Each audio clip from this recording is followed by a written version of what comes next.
We here at Offscript and the Outspoken family, we want to send our prayers and condolences to the family and friends of the tragedy that occurred at the South Carolina State homecoming. We hope and pray for the best. Thank you. Warning.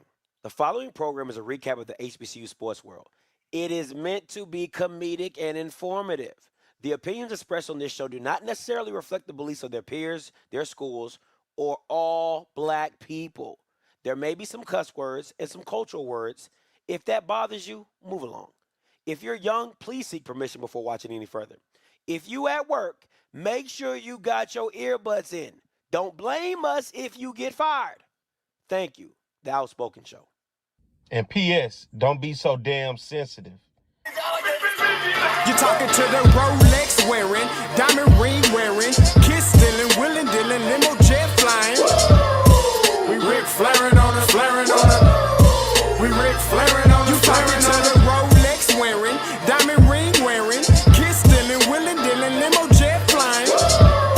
We Rick flaring on us, flaring on us. Jet, we Rick flaring on us, flaring on us.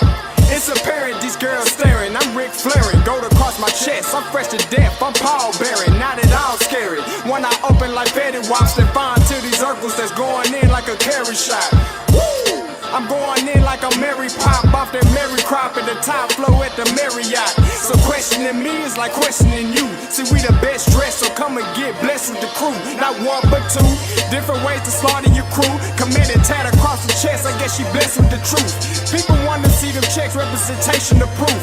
Living through my elders, trying to resonate to the youth. But ain't nothing to get my flash on. Longevity is heavily embedded in my melanin. Layman terms, I last long. My grind repetitive, I'm smoother than real silk. Lyrical cash cow who can't cry over spilled milk. We in here. You're talking to the Rolex wearing, diamond ring wearing, kiss stealing, willing dealing, limo jet flying.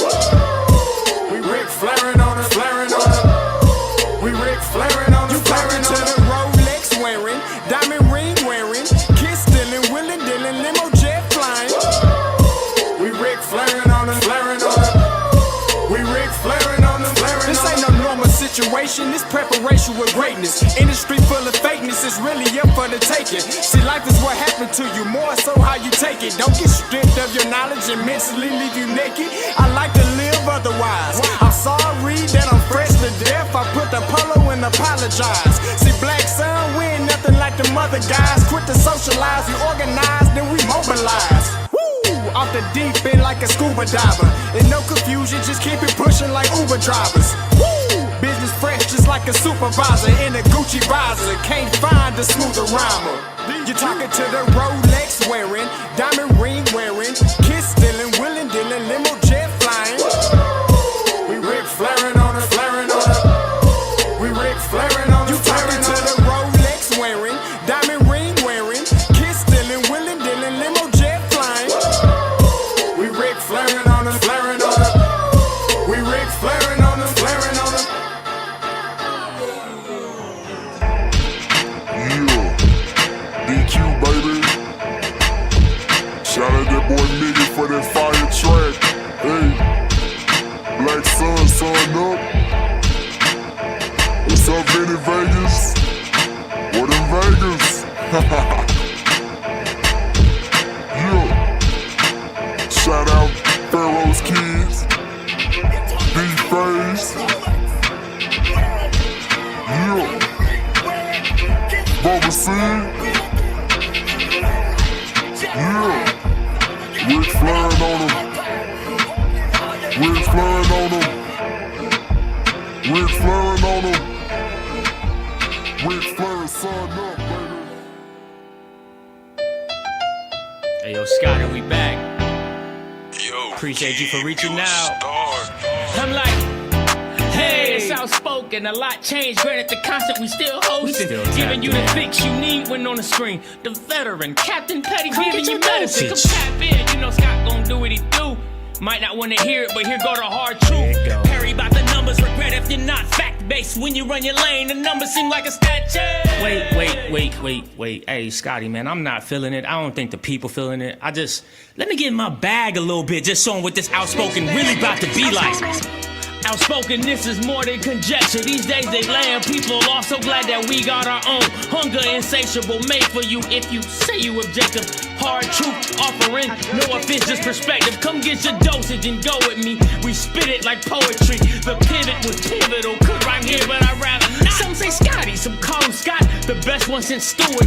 If you know, then you know. But if you don't, then you lost. Let me be frank for a minute, cause we all know that's how Perry be. Breaking down the game for what it was, no apologies. This my hypothesis, you tune in, you like watching it. It's common sense, obvious, competent, rugged, and confident. Hey, we outspoken. We outspoken. We outspoken. This is outspoken, and we gon' put on a show, even if we hear you say I can't stand. It's outspoken. Hey, backpack. I think we got another one. They ain't think we can do it, but we still here. What is going on, everybody? You already know it's your boy Scotty back with another one, and it is Monday night.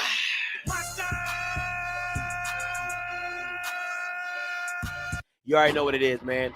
Full effect, a whole good week to recap, a whole good week to look forward to, and I can't do it without my brother from another. Please give it up for your guy, the one you love, Prairie.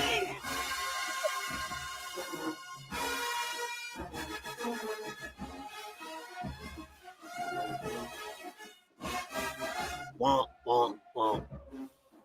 Y'all hear that, but what, twice a game? You know, Hey, I just know Southern didn't lose a game this week.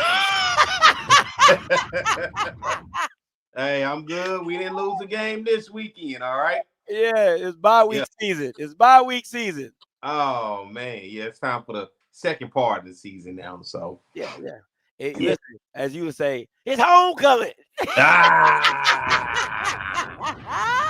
Yeah. It's homecoming. It's homecoming. Start looking for them numbers you ain't used in some time and start putting them to work. Listen, Start connecting now. I swear, when we went down to Southern's homecoming last year, I swear Perry said that drink like 100 times. It's homecoming. Oh man, it's like that Dave Chappelle is like, no, you sound like Uncle Elroy. I'm the king around here. Hey, Cash. Hey, when the spirit of homecoming hits you, bro, there's nothing you can do about it. Oh, and you normally start to feel it like that Thursday, and then you for sure get it Friday. If you touch down on campus that Friday, moving around, and you start running into people, and you driving by the stadium, you trying to see the RVs, you trying to see who on campus. Then Saturday is over with. It's on you. Yeah, listen, dog. It's homecoming. Happy homecoming, nigga. That's all I got for you. That's all you said the whole time. He'd be like, "You don't want to drink?" I'm like, "Nah, man. It's homecoming, nigga. It's homecoming." You did take a shot though. I did. Yeah. I Shout did. out to you. Yeah. Now, when I looked, I didn't know if you did the old, Ooh, take it back. Ooh, That was hot. That's I tangy. ain't so yeah. No, I don't believe in wasting nobody. I don't believe in wasting nobody's liquor. You know, especially if I said I was gonna do it, I ain't gonna waste your stuff. But I rarely. That's what I'm talking about. You know what I'm saying? That's what it is. Hey, but listen, if you want to catch me at a homecoming, I'll be at Alabama A&M's homecoming October 11th. Really? I will be in the great state of Alabama in Huntsville for October 11th for their homecoming. Listen, man, when you get invited by the AD to come on down, I mean, I guess you just got to come on down. You know what I'm saying? That's it. Me and the wife will be down there October 11th. So if you're in the building, say what's up. So just holler at me if you see me. Now, listen, the last time me and the wife came down to old Huntsville, it wasn't. It wasn't what? Let's just say the tailgating wasn't tailgating. Let's For homecoming? we didn't go to homecoming. What? Oh. Yeah, yes, we did. We did. I think that Jack State game was their homecoming last time we went down. Let me. Hey. Oh, she in the chat. Yeah, I think it was homecoming that time. So yeah, it was, man. It was not. So they wasn't feeling that period white. Oh no, it was the hospitality was poo in the toilet. Flush it. Flush it. Well, that means you got to bring that energy this year. Yeah. You got to be the happy homecoming in this homecoming. You got to do that. Yeah, it's homecoming. Yeah. So let me see. Hey, babe, take that tailgate down. We'll swing through. You know what I'm saying? We'll swing through. Come to tailgate 62/60. We'll hey, listen. If you got a tailgate, we'll swing through. The plate better be plating. Okay, the food better be fooding. All right, man. Listen, because I've been in some home. We've been in a little few homecomings now. So you know what I'm saying. Who had the best one you like so far? Blue said we was all starving. We was. I've been to South Carolina States. I've been to A&Ms. I've been to Southerns. Out of them three, I think I've been to one more. But out of those three, I have to say Southern. Out of those three, I have to say Southern. South Carolina State is dope though. It could compete with some I'm about to say SEC, Lord Jesus. Some SWAC some SWAC tailgates. You know what I'm saying? It was actually pretty dope. I ain't gonna lie to you. And real friendly. People was really, I mean, they fed us really well. I think A&M is probably the only place where we was just like, damn, we can't get no blame. You know what I mean? Like, they don't know you. They over there like Alcorn. Oh my God. Alcorn's homecoming. I think that's when Andrew Body went on that homecoming tour where he beat UAPB and beat Alcorn that year. That was a good homecoming too. They was out there deep.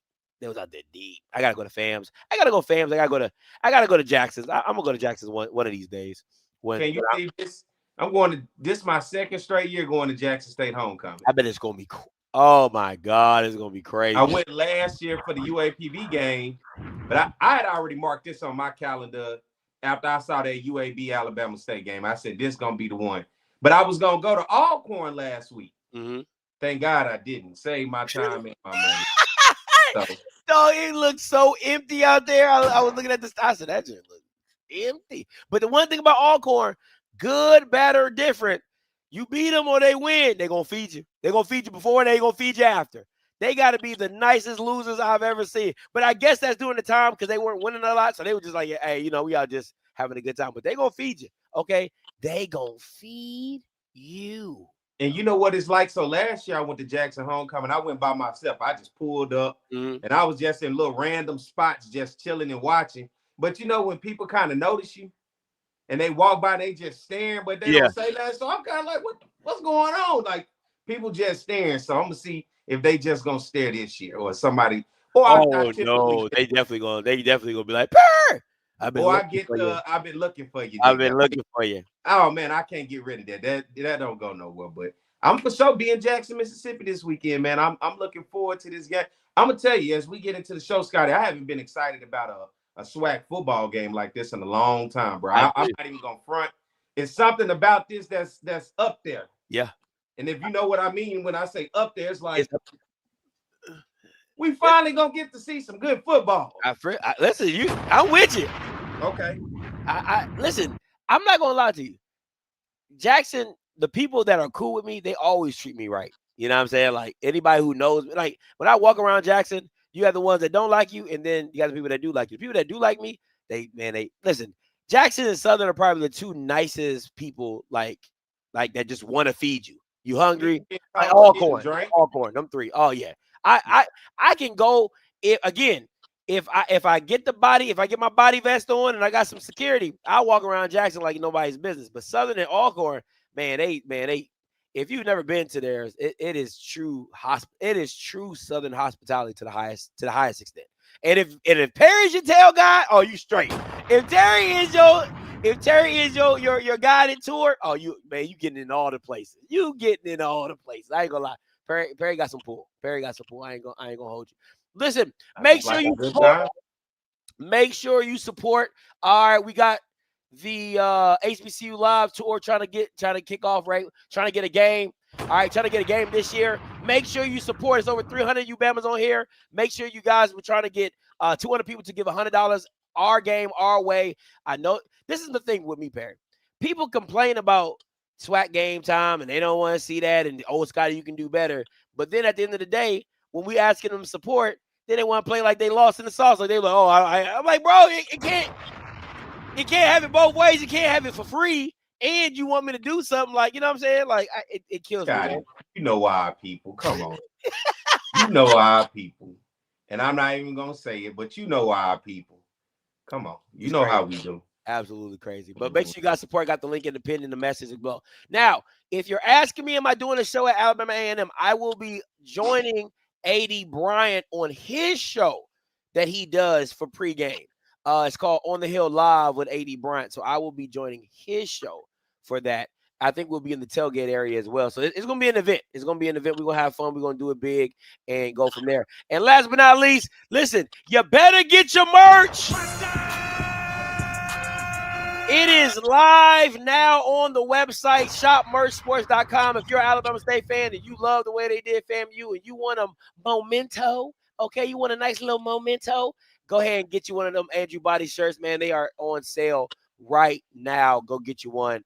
Premium edition, black or white. Go get you one of them mementos, little mementos. All right, so shopmerchsports.com. Scroll down. You'll see the banner right there for you and get you one. Get you one. Get your merch. All right. That's what it is. Now, let's get into a little hot and viral. And real quick, I want to touch base, man. Listen, just a little warning to all you HBCU campuses out there, man. Listen, Black Magas are coming. Okay. They got a whole list of events that they're doing on HBCU campus. All I'm saying to you all, listen, I don't do politics on this show. I do not. All I'm telling you is to be careful. That's all I'm telling you. Be careful. Watch out. Don't get caught up in no fights. Don't get caught up in nothing crazy. If you don't like the message, walk away. You know what I'm saying? Just move in a smart way. Again, I have nothing against Black Republicans. I have nothing against Black Democrats. I don't play that way or anything. I think you can be a Black. I don't buy you if you're Black Republican. Just don't be stupid with it, right? But at the end of the day, these are their points of views. These are their opinions. They have the right to them. All right. Just be very careful when you're out in these HBCUs. Anything for this, P? I don't have a problem with what they do. You know, people, look, I've always been one to be open-minded and have your opinions and listen to other opinions. Listen to what other people have to say. And I think a lot of times that's what we mess up as a community. We close off everybody else and want to be so one way. I'm not saying their way is right. I'm not saying their way is wrong, but I do listen and go listen. See what they have to say. Have a healthy dialogue. Everything don't have to be an argument and ready to fight. We could probably get some changes, some real good dialogue out of this. Mm-hmm. So, Black MAGA, Black Republicans, listen, just be careful. All right. Next up, listen. Just found out, literally probably like 20 or 30 minutes before the show, Jermaine Gales, offensive coordinator at Alcorn, has been demoted. Okay, listen. The offense sucks. The team sucks. You got to go in a different direction. You just suck. Okay, you just suck all the way around. Alcorn is ass. A for ass. They're just bad. What is it? It's A for ass. They got that big old A on a shirt. No, it's not for Alcorn. Oh. It's for ass. I blame G. I wish you could find that clip of him talking about we got our guy. Oh, I wish you could find that clip. I should have had it saved up, just queued up. Oh boy. Listen, when you hit rock bottom, there's only so you got to start doing something, and this is one of the doings. So, Jermaine Gales, it was fun. It was fun, Jermaine. He's demoted to what? Not in charge. I think he's just the quarterback coach, maybe. But that ain't helping nothing. Oh, okay. I don't know what I don't give a damn. He could be the trash attendant. You know what I'm saying? He could be the water boy. He could be the water boy guider. I don't give a damn what he is. Get him off of calling plays. That is what that listen, it's like when you be like just you know how like you see the memes like just go ahead and clock out. You know, the person look up like this and they touch their shoulder. But that's Jermaine. Just hey man, just go ahead and clock out. just go ahead and clock out for me. All right. Just go ahead and clock out. Who's gonna call it? Maybe the quarterback coach. If he's the quarterback coach in that. I don't know. Listen, don't get me lying. Okay. Don't get me lying. I don't know. Who cares? They're over. Be over. What they say at Alcorn? Well, damn. Well, damn. Oh, yeah. That's it. All right. Last but not least. The Brawl Stars. Goddamn. Oh, goddamn. That's what this is right here. The Brawl Stars. Hey, listen. Central State, Fort Valley's homecoming got a little spicy, and here's the video.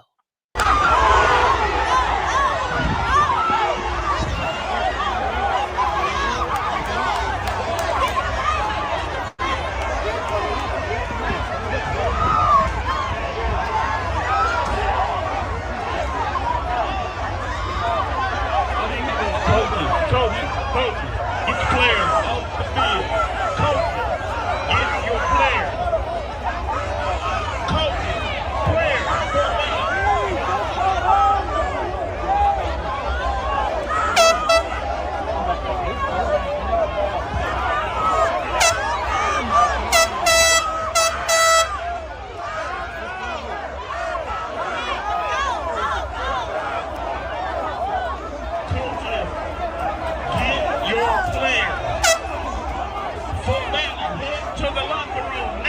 Now, little context, right? Little context. This was Fort Valley State's homecoming. They lost to Central State. Fade Valley. That man was in Fade Valley State. Did you see the highlights of this game? I didn't see the whole highlights of the game, but I did see the. It was actually really good. Central State. Go ahead. No, go ahead. Oh, Central State came back, and then one of the things I heard kind of escalated this. They put Central State in front of Fort Valley's home side. Yes. Which I take it at first, Fort Valley fans must have been. I'm just speculating here, but I like most schools will probably do, gonna talk shit to the visiting team, especially when the home team was up. But when it flipped, Central State got a bunch of turnovers in this game and flipped this game. It looked like then, hey, it ain't so fun when the rabbit got the gun. Come on now. So they turned around and started taunting the fans and doing all the extra. So that also helped increase a lot what was happening here. So what I read two articles. I read Fox News' article and I read Clutch Point's article. Now, Clutch Point is by the Fort Valley State alum, Randall Barnes. He's a Fort Valley State alum, and then Fox News is by Fox News. Now, Clutch had a problem with HBCU game days, Fox News, depiction of the events because he said they were tying things that weren't going on at Fort Valley to this fight, which I think they had like an incident at homecoming or the band got suspended or something that for it, and they tried to tie it up, and it wasn't it. Let me say this, and reading the article from Clutch, the alum, he kind of went down the rabbit hole of they shouldn't have been taunting the crowd, and I'm bump all that. And Randall's my guy. I got his number. We talk. Listen, Randall, college football it's in taunting. I can't stand when the HBCUs get everybody try to play victim when the shit don't go their way. That I can't stand that. Don't play victim when the shit don't go your way, right? Everybody in college athletics taunts the other crowd. That's how football is, right? I don't give a damn. The issue that I have is you moved your team away from the home side to not be a distraction to your team, and it backfired on you. That's what happened. It backfired on you. So, again, blame the coach who did the swap. That's on him. And then at the same time, if you win the game, this is probably not even an issue. But you're getting taunted. Central State taunting you at homecoming. Everything goes haywire, and the fight breaks out. But at the end of the day, you lost. You lost, okay? But to put in an article that they shouldn't have been taunting the crowd and it was building up, that's football. That's college athletics. It happens in every entity. But don't play victim when you lose. That's just my issue. But hopefully y'all won the fight. It's worse in basketball, too, when you get in basketball arenas and fans get to be right on you. You know what I mean? Yeah. Taunting is even worse. Yeah. So when they be doing all this, I think I saw a dude on Miami when Miami played Florida State. His whole celebration was doing the chomp, doing the Florida at Florida State, right? So again, it's all about that's what it's all about is taunting, trying to quiet the crowd. Oh, y'all was yelling, why y'all not yelling now, right? Like that's what being on the roll is all about. And that's what being in a hostile environment is all about. But again, when things don't go your way, then everybody needs to be the preacher. You know what I'm saying? Everybody need to be like, oh, I'm just glad to be here. And I'm just great to play the game. And no, F that. You don't put me in enemy territory and expect for me to just be, hey, how y'all doing over here? You're good? Oh, sorry we beat you. Next time you'll get us. No, what the hell? What are we doing? What are we doing, man? Come on. I just don't play the victim. Okay. Don't do that. That's just my issue. Don't play the victim. But they listen, man, they're gonna get it in. They gonna get it in. All right. It's that time. I gotta get my soundtrack because it doesn't hit without the same thing. And I knew I forgot something when I was getting on here. I was like, damn, I forgot something. But I'm gonna get my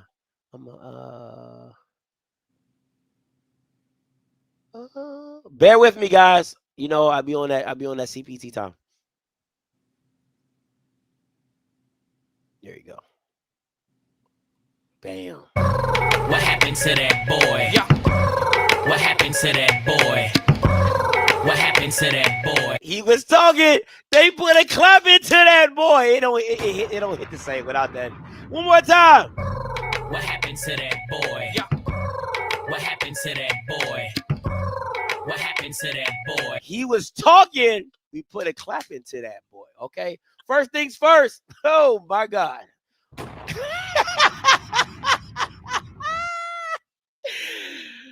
Woo! You talking about an ass whooping? Yeah. Oh man, talk about it, P. Ass whooping indeed. It was this thing was over with early, Scotty. 57-24.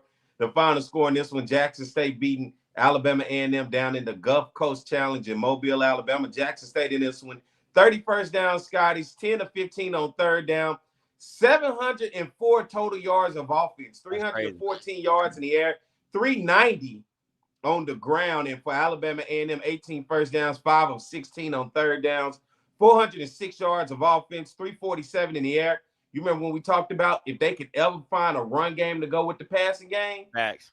347 in the air, only 59 yards rushing on the ground. 2 turnovers in this ball game for Alabama A&M, a fumble and an interception. Jackson State also had a turnover in this one. Jacobian Morgan, man, this is the game you've been waiting for, and I think many have been waiting for to see, can he be the baller that a lot of people said he was, being picked as preseason SWAC Player of the Year. 21 of 30 in this ball game, passing for 314 yards, 4 touchdowns, 0 interceptions. He also added 12 carries for 120 yards and a touchdown. Did Travis Terrell Jr. right there behind him with 7 carries and 103 yards. Davenport, 9 carries and 72 yards. He also had 2 receptions for 11 yards. Shamar Savage, 3 receptions for 91 yards. And Jamil Gardner Jr. had 8 receptions for 84 yards in this ball game. For Cornelius Brown, 26 of 39, but it's only so much he can do by himself. For 341 yards passing, 2 touchdowns and an interception. Ryan Morrow, 12 carries for 29 yards. And then Walker from the wide receiver position, 9 receptions for 100 yards and a touchdown. It was all Jackson State pretty much the entire game, and today felt like it was over with. Well, I just want to say one thing. Zoe said nobody in the SWAC was going to score on 21 points, and they scored 24. And I was trying to get them to get 31. So, yeah, they might have lost the battle, but they didn't know. They lost the war. They probably won the battle. Yeah, they won the battle, but they lost the war.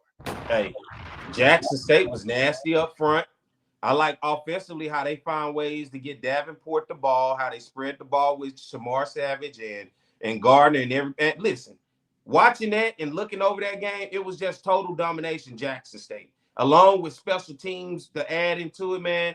Jackson State is a complete football team. And then just the D-line, man, just they were able to have their way. Hey, I like what I see from them. Let me say this, and I want to say this. Let me take this. Sam Shade, sir, I'm gonna give you a caveat because it's year 1. I'm gonna give you a caveat, but you're getting paid a lot of money, and for you to come into this game and think you were going to run the ball is asinine to me. And how you started your first 2 to 3 drives with run, pass, again, is asinine to me. I do not understand this. Knowing that their secondary is the weakest link of this team, and you had a talent like Quad Brown that you did not come out throwing the ball is again asinine to me. So I'm gonna give you listen, bro. You better get it fixed. You better get it fixed because nobody wants to watch Maynard Part 2. Okay, nobody wants to go through Maynard Part 2, and that's what it's looking like right now. It's looking like Maynard Part 2.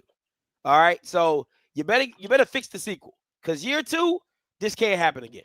This cannot happen again. Why does it always start so good? Then when they get to the SWAC, it just be like, what are we doing? What are we doing? I don't know, man. I couldn't believe it. All right. And anybody asking me, oh, it's good, we're about to take something UAPB. Nobody gives a damn. Like, I'm not about to, bro, 2 bottom feeders and 1 beats up on the other bottom feeder. Come on, man. I'm not giving. What? No, I'm not doing that. You can talk about the game, but it ain't a what the hell happened to that boy. It's like, it's UAPB. Like, what are we, what? Don't nobody even know they missing. Dog. Come on, man. You know what I'm saying? Where am I? What happened to that boy? What happened to that boy? What happened to that boy? He was talking. They put a clap into that boy.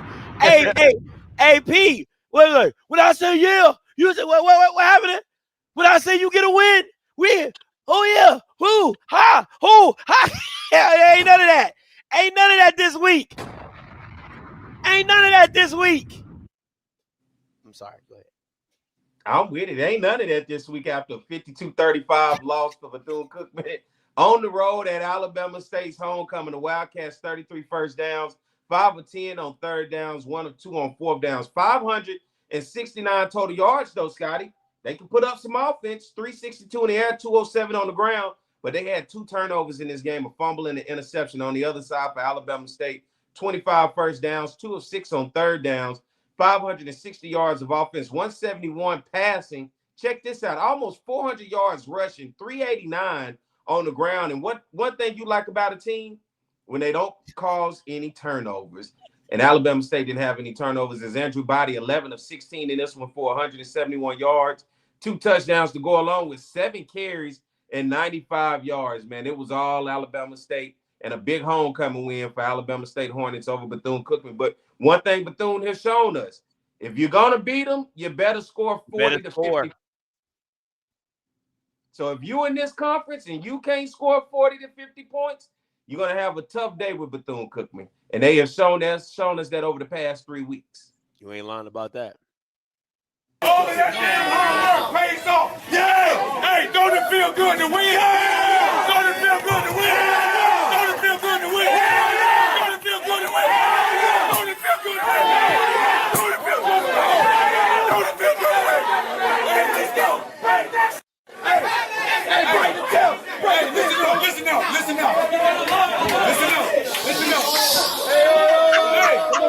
Hey, I got something for you now. Hey, when I say how you fight, you say hi. How you fight? How you fight? Hey, when I say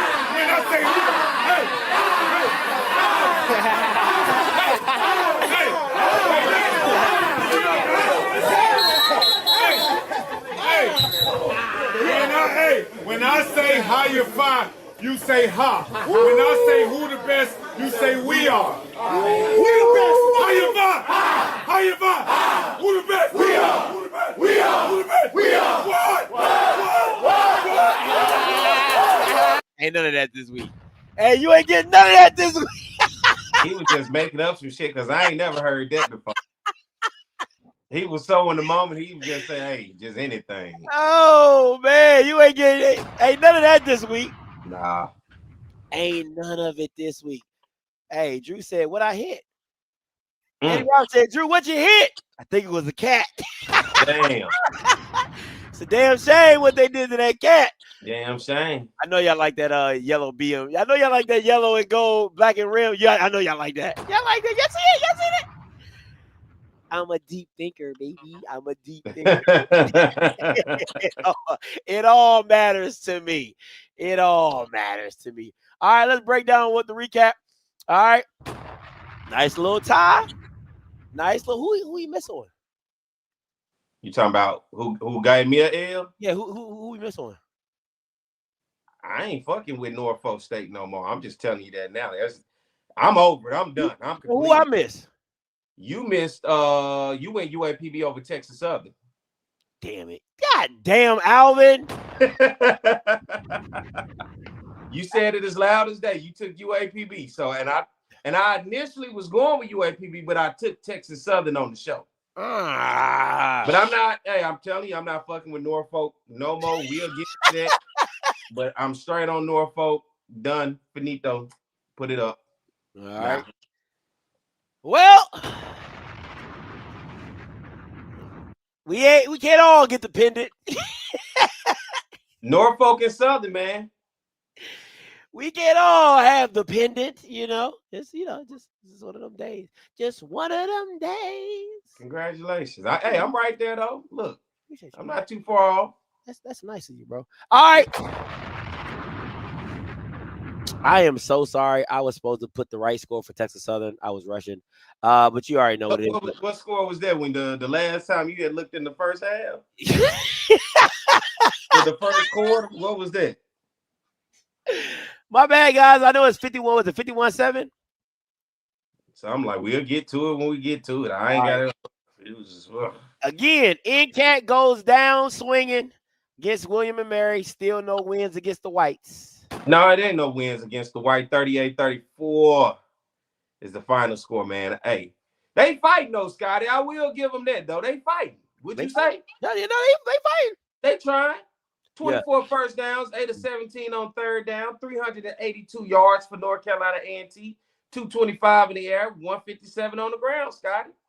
But they keep turning the ball over. 2 fumbles. William and Mary, 408 yards in this game, 167 yards passing, 241 on the ground. They had 2 turnovers. One thing about it, low penalties in this one for William and Mary. A&T had 8 penalties. It adds up, but 38-34. They fighting, Scotty. They trying. They trying. The fighting the Whites. They fighting. They fighting the Whites. They fighting the Whites. The Whites doing everything to keep them out. What'd he say? What? What was that you just put on the screen? Oh, it was 55-7. Are you ready to get into it?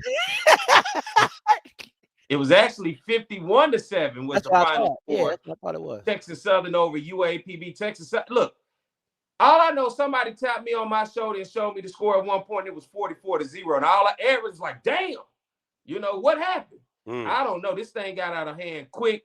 51-7 was the final score. And this one, the Golden Lions of UAPB. 15 first downs. They were 4-13 on third downs. 269 total yards of offense. 116 in the air. 153 on the ground. They had 3 turnovers, 2 fumbles, and an interception. For Texas Southern, what a day. 27 first downs. 8 of 13 on first downs, 557 yards of offense, Scotty, 207 in the air, 350 on the ground with 1 turnover in this ball game by way of an interception, man. It was all Texas Southern. I really don't know what to tell you. KJ Cooper, 16 of 23, 197 yards, 2 touchdowns, and an interception. So shout out to Texas Southern getting it done defensively and offensively. UAPB just a week ago, it was all good. It was all good just a week ago. They was taking pictures with the trophy, the AD, the coaches, all the boosters. I mean, hell, I had thought they won the championship. They were 1-0 in the SWAC West, 2-2 overall. I said, you know what? They may go down to Houston and actually fight. You know what? I didn't even think about that. He said, man, Alcorn is terrible if Texas Southern beat UAPB like this. Like that, I didn't even think about it like that. God damn. I thought about it like that. That's why I chose Texas Southern in this game, because come on, Alcorn letting anybody beat them. I mean, they really are bad right now. They really are. Woo, man, that's tough. That is tough. All right, South Carolina State. Listen, man, we ain't got to get to the stats. They beat up on the D2 team. 49-6 Savannah State, That's did what they were supposed to do. Shout out to Chennis Berry. Shout out. Gotta go to work. Mailman gotta go to work. 1-0. 1-0. You ain't going to work. I don't know what they doing, bro. How are you surviving with that Norfolk show? Because it went downhill quick, didn't it? Boy, that was good energy week 1. Ain't no energy come. Well, no, bro. Oh, listen, you know how hard it was for them to come on the show for the last week? They everybody wanted to quit. Everybody wanted to quit. Are they ready to go on They ready to go. Maybe that's a good idea. Just put it away. I told them, I said I was gonna turn it into a Delaware State show. Maybe so. Switch it up. It's time to let Norfolk go. I'm letting Norfolk go. Give me one more behold one last time. That's my last damn one of the year. I can't do it no more. Norfolk State versus Hampton.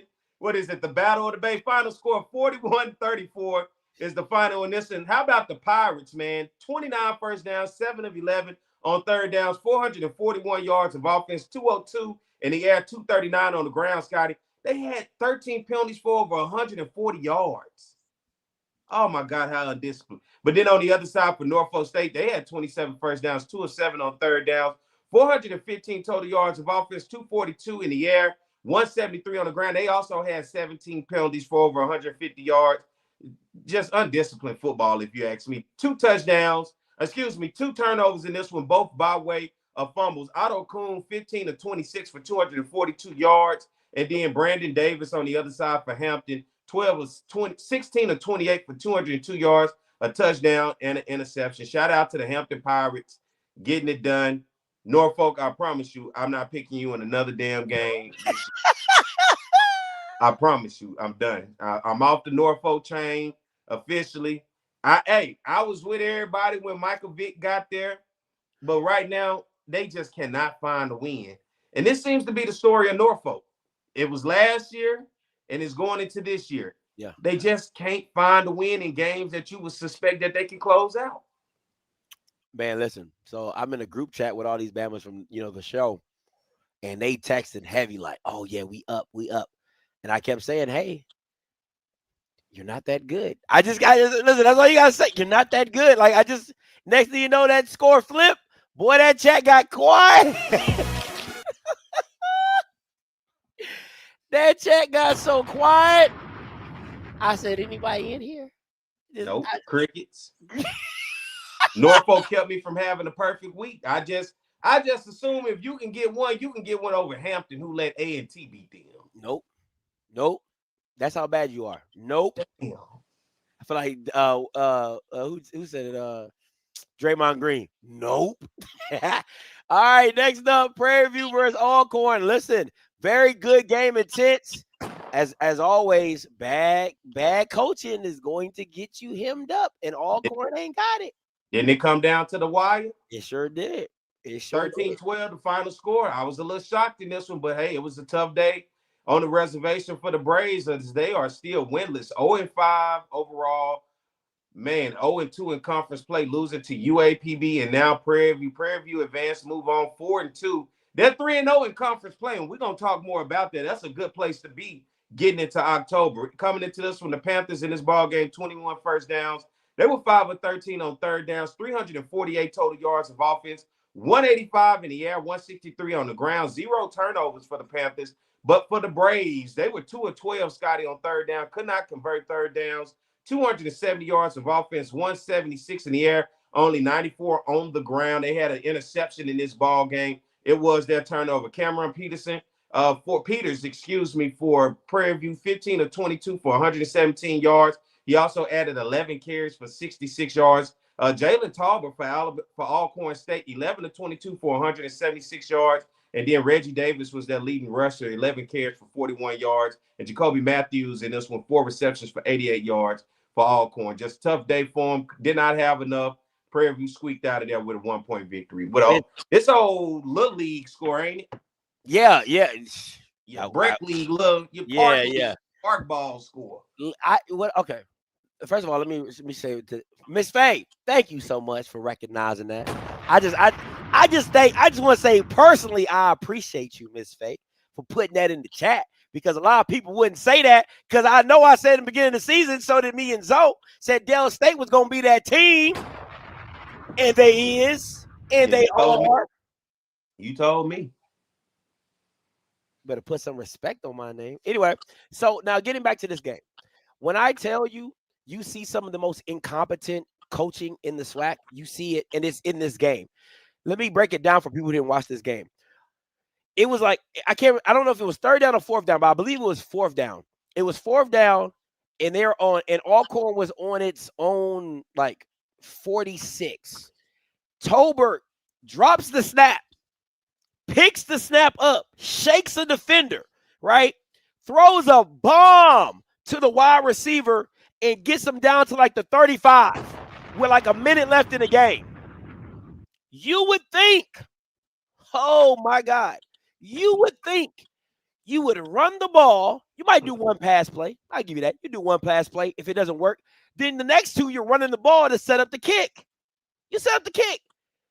This ball-headed, demoted Bama proceeds to throw the ball 2 straight times, and on 3rd and 7, gets sacked.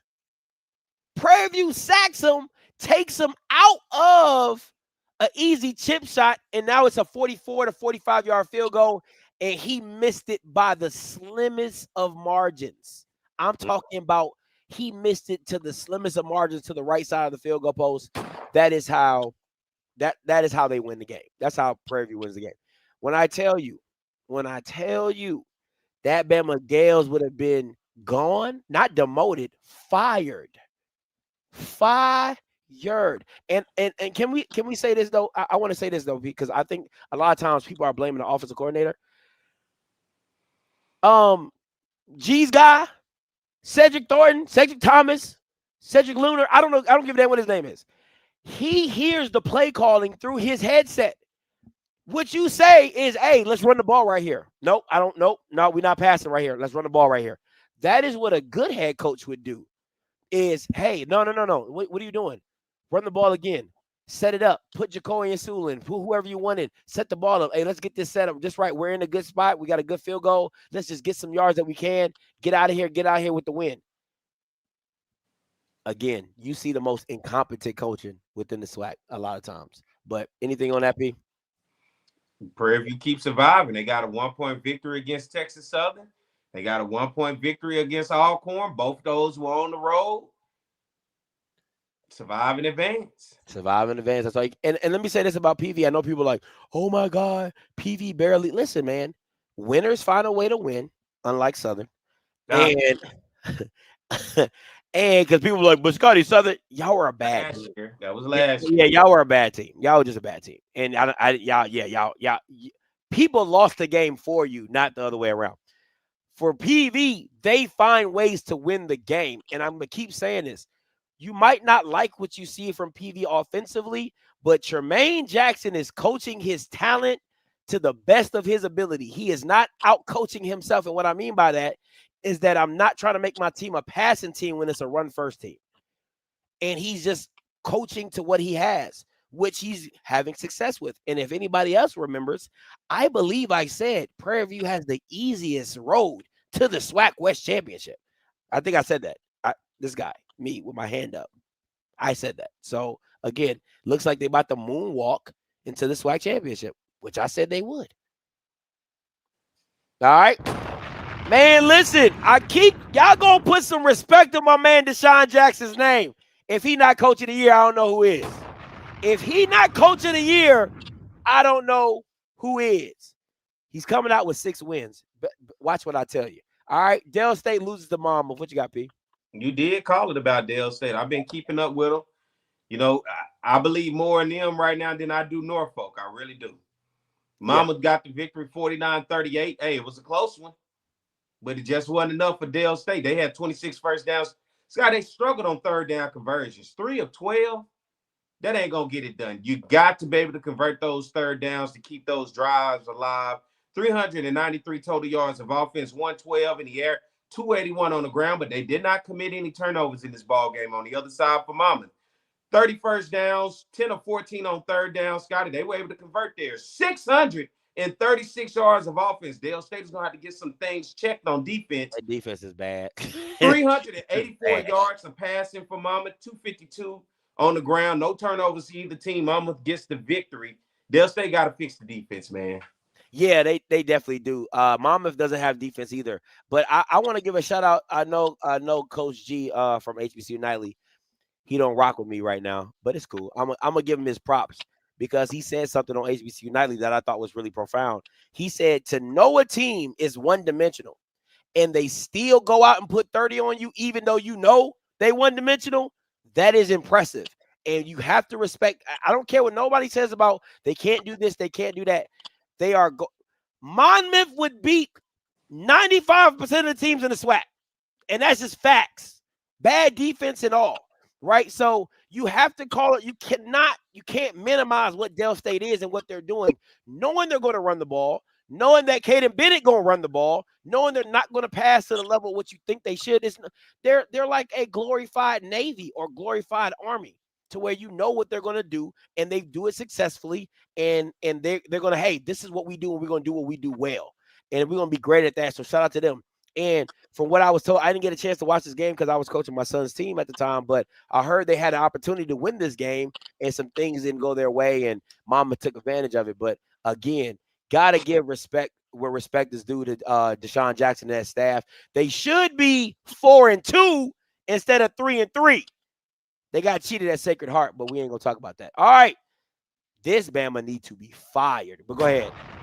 Morgan State taking on Georgetown. Georgetown got the victory 27-24. Morgan State falls to 2-4 on the season. The Bears, 12 first downs in this ball game. They were 4-14, Scotty, on third down conversions, 341 total yards of offense, 295 in the air. They were only able to muster up 46 yards on the ground rushing. On the other side for Georgetown, the Hoyas, they were 25 first down, 7-16 on third down conversions, 411 yards of offense, Scotty, 211 in the air, 200 on the ground. Georgetown got a 3-point victory over the Bears of Morgan State. And if you haven't seen how they got the victory, oh, please, let me do you the favor. Let me do you the favor.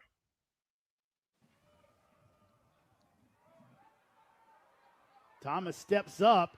He'll throw it deep, looking for a man. There's Kibble. He makes the catch, and the Lions will win it at the buzzer. Oh, my goodness, Jimmy Kibble. The fact that you let a white boy do that, dog, like the disrespect. I'm sorry. I'm going right there. That's exactly where I'm going. First of all, he's white. Second of all, this is a non-scholarship football team. This is a non-scholarship football team. You got done up by Jimmy Kibble. Come on, a white boy. Listen, I'm taking both of these Bama scholarships.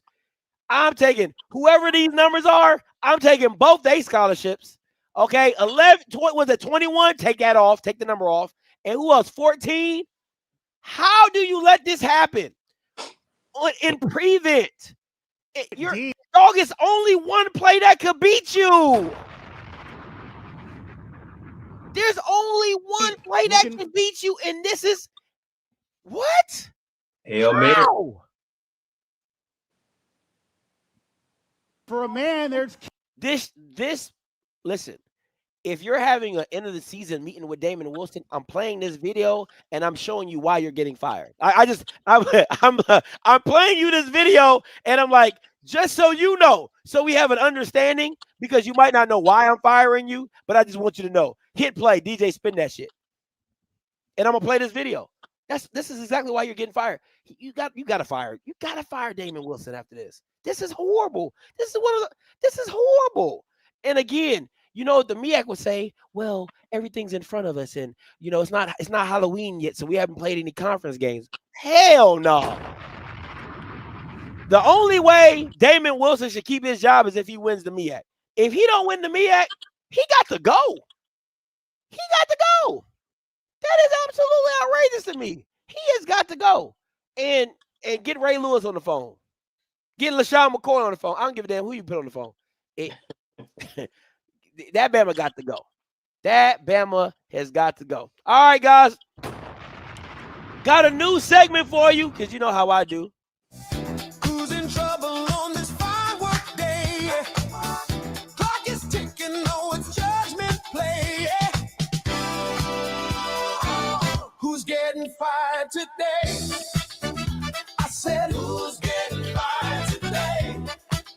Oh, yeah, who's getting fired today? Shake it, the boss is on the way. Spin that,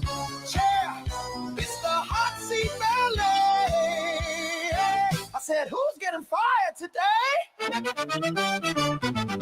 Hey, who's getting fired today? Who's getting fired today? Play that one more time. Who's in trouble on this firework day? Clock is ticking, oh, it's judgment play. Who's getting fired today? I said, who's getting fired today? Oh yeah, who's getting fired today? Shake it, the boss is on the way. Spin that chair, it's the hot seat ballet. I said, who's getting fired today? Hey, what I need to pass that around to a band in the SWAC to play that for you. I'm sure somebody can play that for you. Hey, give me them Southern horns.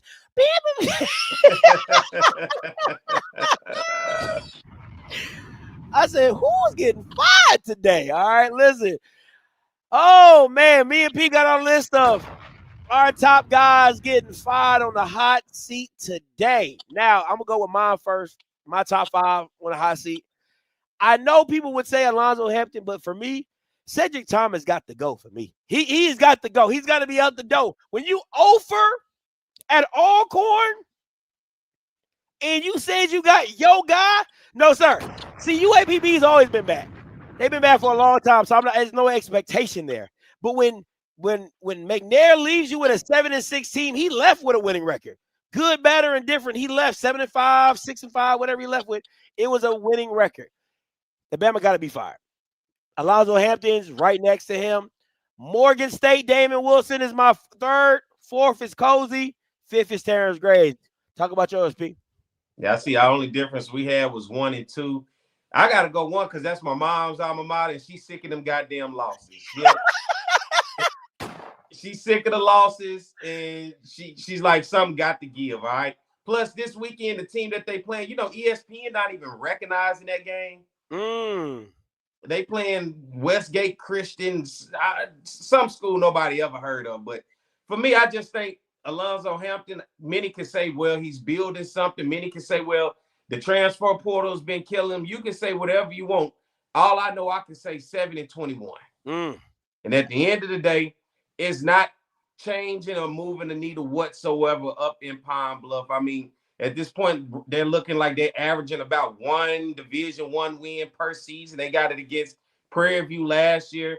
This year, they got it against Alcorn. And just to see the drastic change in the team from last week to this past weekend, that's just too much of a drastic change for me that I think at this point, change needs to come on the horizon. They need to be looking in a different direction to try to salvage whatever they can of a fan base. And then I'm with you with Alcorn. No way Cedric Thomas, their guy, should be 0-5 on the season. I know it's a tough schedule. He was on the road all the way up until this past weekend, but at the end of the day, Alcorn should not be in this position. Then I'm going to go Morgan State. I'm going to go Damon Wilson. I just think, where's the offense and why I think you brought him from Bowie State? You brought him because you were hoping he could find that quarterback at stud and build an offense around him, and that's where Morgan State needed to go along with defense. Now, up until this point, defense and special teams was what you could rely on out for Morgan State. And that can only get you so far. But the offense is yet to show up. And then, like you said, the way they just lost to Georgetown, come on. That's unacceptable. James Cozy, of course. Hey, better not lose this weekend. Dog. Better not lose this weekend. Hold on. That's an L. It's a big one, too. Better not lose this weekend. Shit. And then I'm going to go Southern Terrence Graves. At least I put Terrence at 5 because he did go to a SWAC championship last year, but I think that's what makes this year so hard. Playing for a SWAC championship last year, what are you building into the next year? Looked like he built nothing. It just went straight to 1-4. You played 3 of the top teams in black college football in Jackson State, North Carolina Central, Alabama State. The result was literally the same in all 3 games. Blowouts. You don't look good right now. I don't know what the identity of the team. And then the house started burning when he demoted Mark Fredericks from the offensive play caller to Fred McNair, and nothing still seems to change. The offense cannot score more than 14 points. It all begins and ends with the head coach. And Terrence Graves, unfortunately, he's going to have to deal with that hot burning seat because Southern can't get anything going. I think if you wanted to do like a 5B, it's Mickey Joseph. But I think Mickey Joseph is about to just walk out and just say, hey, you know what? I'm good on this. I'm straight. Like, I'm gonna go back to being a coordinator or a recruiting coordinator down in the Power 5 and get paid the same amount of money with less headaches. But for me, Morgan State, I'm curious to see what direction they go in. Because to me, Damon Wilson, you got to let Damon Wilson go. I'm sorry, I don't see it. Again, you this is one of those I think, P, where you're trying to get you got the hometown dude, right? Like, he was at Bowie. It's like, hey man, it's an upgrade over Bowie. You're right in your backyard. It shouldn't be hard to get the talent. You're at a D1 now. Before you at a D2, you should be. But I haven't seen the transformation. Like, I really have not. And they've always been great on defense. And to me, that Georgetown play lets me know how far they've come, how far they've fallen from what they were the last 2 or 3 years.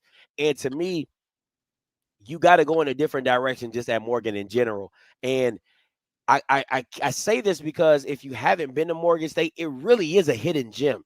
It really is a beautiful campus, beautiful stadium, and it could be jumping if you get the right head coach in there to really turn it around. So trying to figure that out and what they want to do and how they want to go about doing it. Now, I'm going to be honest with you. If I'm Delaware, if I'm Morgan State, I'm going to reach out to somebody off of Deshaun Jackson's staff. It's either going to be Travis Clark or Clinton Portis. I'm reaching out to Clinton Portis. He played for the Washington Redskins. He'd be up the road from, from the crib. Everybody knows him in the area. Again, I don't know how serious Clinton Portis wants to take coaching, but I'll take that in Morgan because, again, people don't. If you don't understand the dynamic of Maryland, there's only one school that people care about, Maryland. So that's it. That's it. Everybody. I was ready for some blockbusters and some, No. The Terrapins. The Terrapins. That's it. That's everybody in Maryland cares about Maryland. Like you got people who are Penn State fans. You might have people who are Duke fans or whatever. But in the state of Maryland, all the players and all the people want to play for the University of Maryland. So you have to make your destination hot. You got to make it hot. You got to make it You got to make it to where the kids think it's cool to come play in Maryland because Maryland has talent. Maryland really has a lot of good talent. Maryland has really good quarterbacks that come out of the Maryland, D.C. area. So I think if you get a big name, Ed Reed, a Ray Lewis in that Baltimore area, oh my God, you just take it through the roof. You know what I'm saying? So we'll see what it is. It took him some time to build what he had at Bowie State. Have you seen his trajectory in terms of his records when he first got there? I think it was like 6 years it took him? It took some time to build it to where he finally was able to strike it and had it rolling. So if that's been his track record, that may be what this is at Morgan, where you just got to go through the growing pains until he just gets there. That's what happens when you in this situation, because there wasn't an instant success at Bowie State for what he built. Just like we're not seeing instant success at Morgan State. So if this is his track record, for many of us in this microwave society, we want our wins and we want them now. And especially when you lose, we're looking at how do we lose? Maybe it takes him some time. And do fans at Morgan State, do they have the stomach to be able to sit back and ingest these L's until he figures it out year 5, year 6, and finally get it together? Ingest these L's? You got to ingest them. You got to eat them, right? Yeah. I didn't ate enough of them this year, so I can tell you, shit. I'm full over here, Scotty. I don't want no more L's, okay? I'm tired of them. They're heavy and fat, okay? I don't think, and I agree with Wayne, I don't think I can't give you the same time like I did before. It's just the landscape of college athletics is completely different. So I shouldn't have to give you 6 years to get it together. And the first 3 years have been the same issue for the last 3 years. You could not find a quarterback. You couldn't find a quarterback. And then on top of everything, when you had opportunities to go get Andrew Body out of the portal, you didn't even do that. So did you really care about getting a quarterback? Did you really like it? There was Makai Hagan. There's a lot of kids that have already been proven, haven't been proven starters that you never went and got to go play at the position. So is Morgan State one of those places where, you know, although the expectations isn't high, I can kind of let you chill and do your thing? You can. It's one of those it's like one of those, like, you just hide in the background, right? Like, you just in the background just doing your thing. I believe they can, but it all depends on who's really making the noise, because at the end of the day, I don't think they fans making no noise about it. Who is a Morgan State fan? I only know one, which is Miak Mike. Oh, I know two. Banks from HBCU Nightly and Miak Mike, right? Those are the only two I know that are Morgan State fans. And they not making no noise. I don't never even see nobody bring it up saying, hey, changes should be made at Morgan. So that's one of the places, you know, you can just chill and do what you do. I would. I mean, you know me. I believe in firing people. So that's me. What's his deal? Do you know his contract deal? Probably a 4-year deal. He's probably on the year 4. I think he's on year 4. Yeah, he is on year 4. He's on his last year of his contract. So to me, what are you renewing? Like, why would I renew you? What am I renewing you for? When I can clearly just let you walk and get somebody in here that can change it around. And again, go get you a Henry Frazier.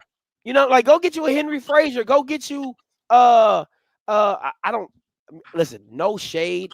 I just don't like the style of offense that Alvin Parker runs at Virginia U. Go get you a Maurice Flowers at Johnson C. Smith. Like, go try anybody else. Me personally, I think Morgan, because Morgan is competing with Maryland. If you get a big name, it helps you compete against Morgan to get talent in Maryland. Like, you can really lock in that state, because whatever Maryland doesn't want, you could probably get. But at the end of the day, I mean, they just got to get it fixed, man. They just got to get it fixed. I don't know what to tell them. I don't know how they're going to do it, but they need to get fixed. Again, make sure you guys go support. The link is in the description as well. I mean, the link is in the chat, pinned to the chat.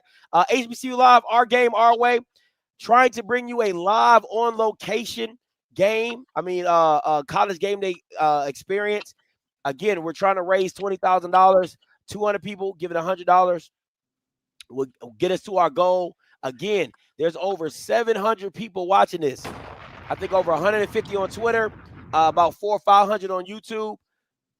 $50, $100, 25, whatever you can give. Please support. We're trying to bring again, you can't complain about what SWAC Game Time TV is not, or whatever they call it, right? And then when we're trying to put something on for you guys with me, Perry, Rocky, Zoe, the whole shebang, Blue, whatever, whoever I decide to bring out there, man, again, got to support, got to help us get on location and do a grassroots effort, man. This is for you guys, all for you guys, all right?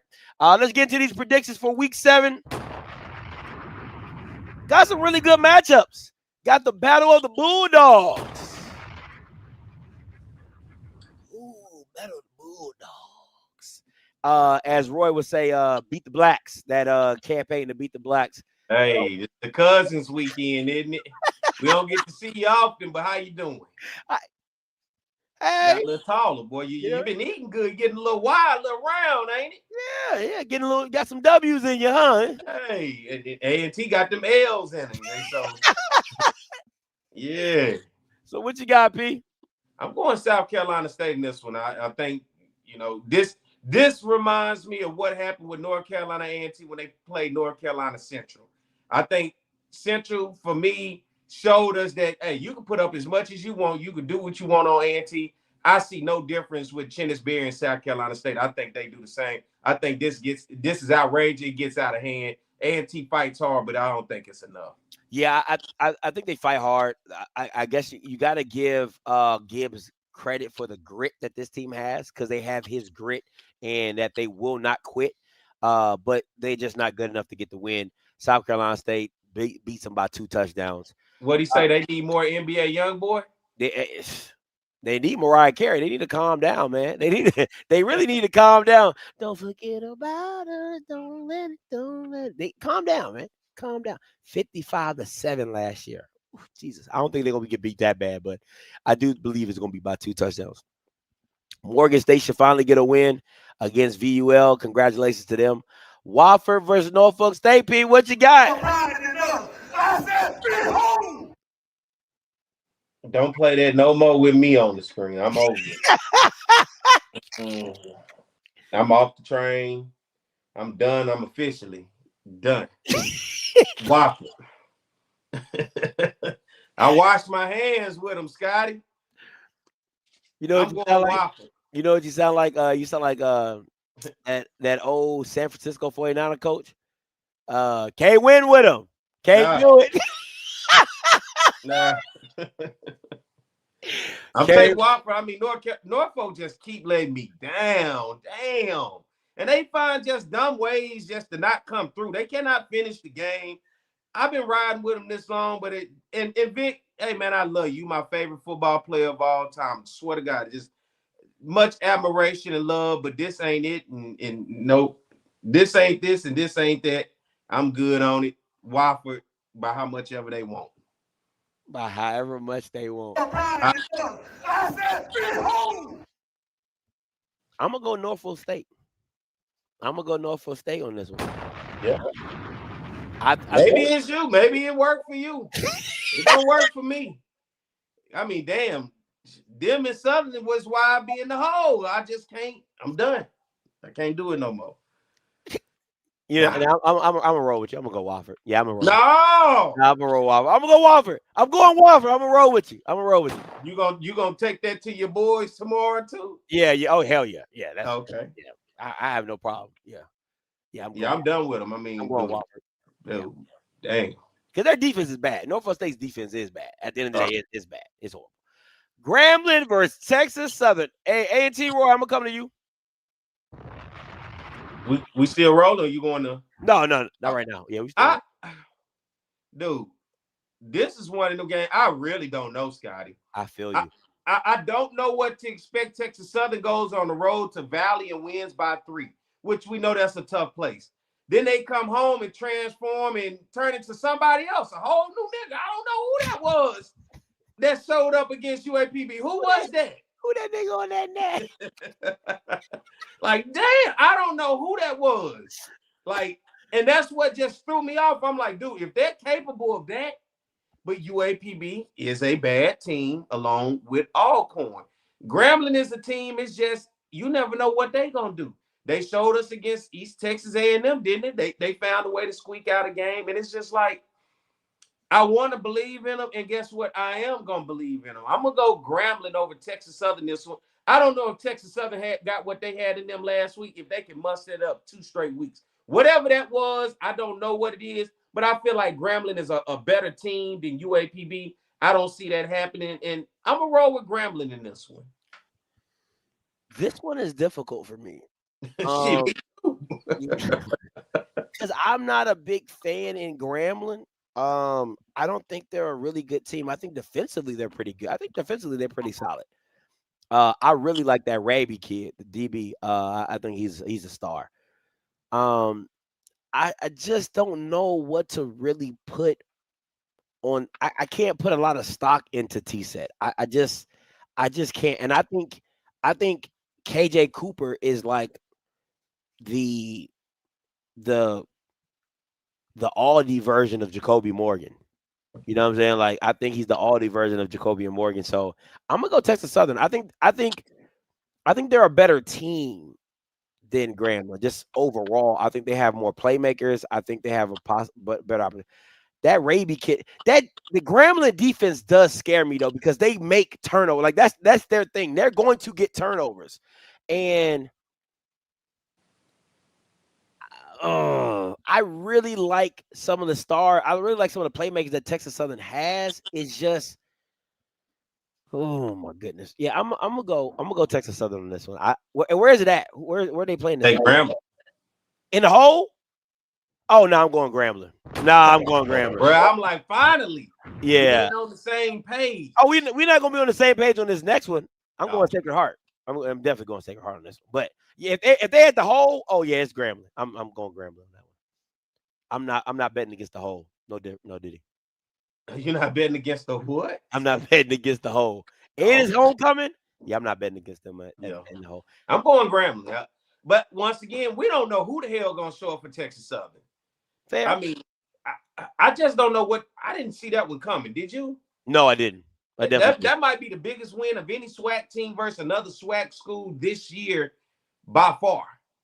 Yeah, So listen, I didn't believe in the whole no Diddy until Akil Glass went down there that one year that he was on a high, and Grambling was a bad team. I mean, they were a bad team.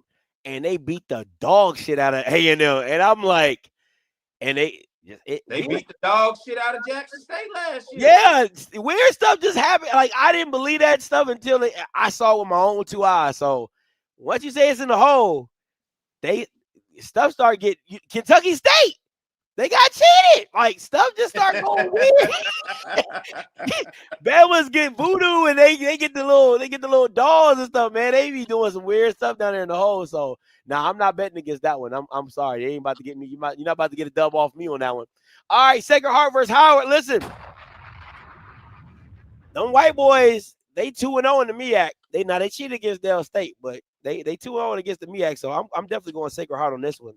I think I went Howard in this one. You did. You definitely did. So. Come on, Bison. I rolled with you over Hampton. I was ready to not fool with you no more this year, but Sacred Heart is beatable. I really do believe they are beatable.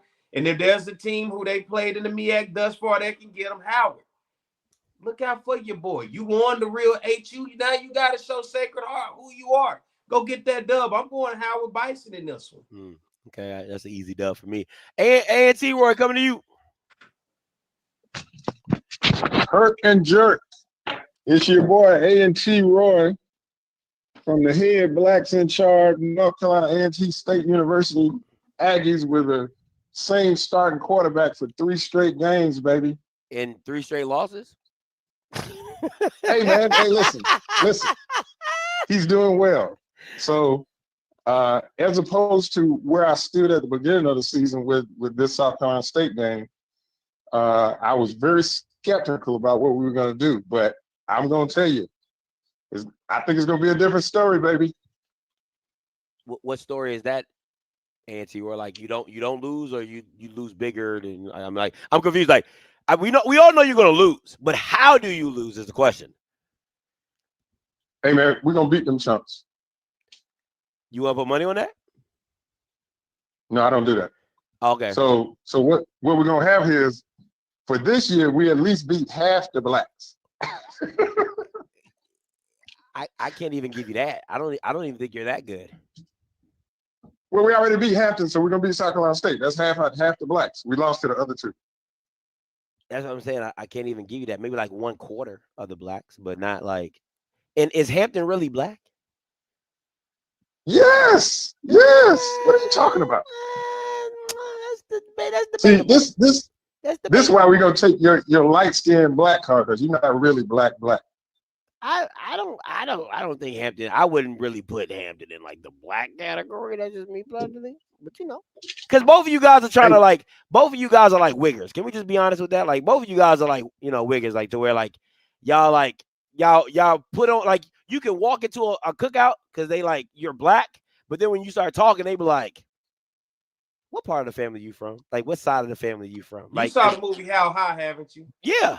The black girl who was the daughter of the president. She was a little bit different. That's Hampton. That's who they are. Or the professor, the one they was joning on, the one that was. That's Hampton.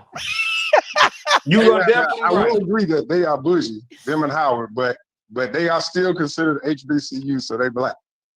Again, as I said, black like you like Cozy. Perfect example, Cozy. He's black, but he not black. You get what I'm saying? Like Cozy's the perfect example. Like that's what A&T is. Like you and Hampton, like that's y'all all part of that Cozy coalition, right? Like you walk into a room and you are black. We can see it on your skin color. But as soon as you open your mouth, you be like, "No, you can't relate to the rest of us." You just can't. So, yeah. So Scotty, I do recognize how you understand this because you over there in the same group with us then. For sure. I don't know about all that, right? Like, trust me. No. You hadn't seen School Days. What are you talking about? Are you serious? Dog, that's an age gap. That wasn't in my era. Like I was probably like a baby when that movie came out. I probably wouldn't even thought I was probably in my dad's nutsack when that movie came out. Like, what do you want me to do with that? What do you want me to do with that? you need to talk to your parents because they let you down. How? What is my mom gonna wait till I'm 5 to show me school days? What are you talking about? Yes, when you turned 11 years old, they should have set you down so you could watch School Day. No. Yes. Hey man, listen. From last week, I told you better not take us off the top of that jump-off list. And I'm in the same place. If we move this week, it's gonna be a problem. Okay. Leave us up there. We got to be embarrassed. Matter of fact, we gave that game away this past weekend. We had them chumps and gave it away. I don't think you're going to have no problem moving out that spot this week, Roy. You're going to be all right. Spot is secured. It is secured. It is locked and loaded. Deposit is paid. Don't worry about it. Yeah, Jerk. Listen, man. You need to preserve that shirt you got because it's going to be a collector's item in about 10 years. Yeah, because they gonna be like, man, you remember them days? It's gonna be a memento because they ain't gonna win nothing to the CAA. So they like, man, I miss those days. Yeah, that's the 90s for Southern, ain't it? That was the good old days for A&T. Yeah. Go ahead and build your statue of Tariq Cohen because you ain't gonna see nothing else. Appreciate you. All right, Bethune and Southern, what you got? You.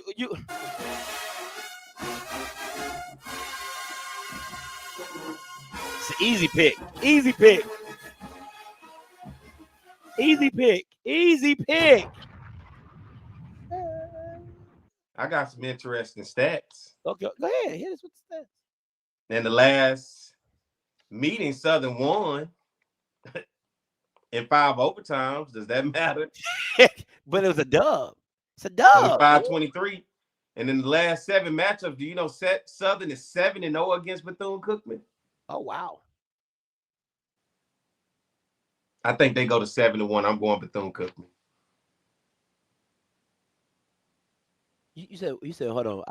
I was looking at it like a slide. You said what? You said you going what? You heard me. You didn't hear me? Bethune, you gonna be picking Bethune-Cookman over Southern? Is that how? Here's why. Okay. Can I tell you why? Yeah, go ahead. I mean, here's why. Bethune-Cookman is 4th in scoring in the SWAC, averaging 27 points a game. You know what Southern is? What's up? 10th in scoring in the SWAC, averaging only 15 points.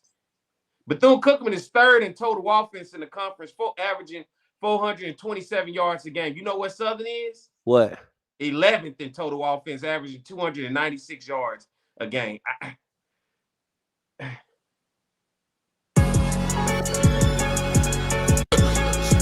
What the hell? What the hell? What the hell? What the hell? That's what Can I keep it going? Bethune-Cookman is 2nd in pass offense in the conference, averaging 248 yards passing the game. You know what Southern is? What? Dead last, 12th in pass offense, 128 yards a game.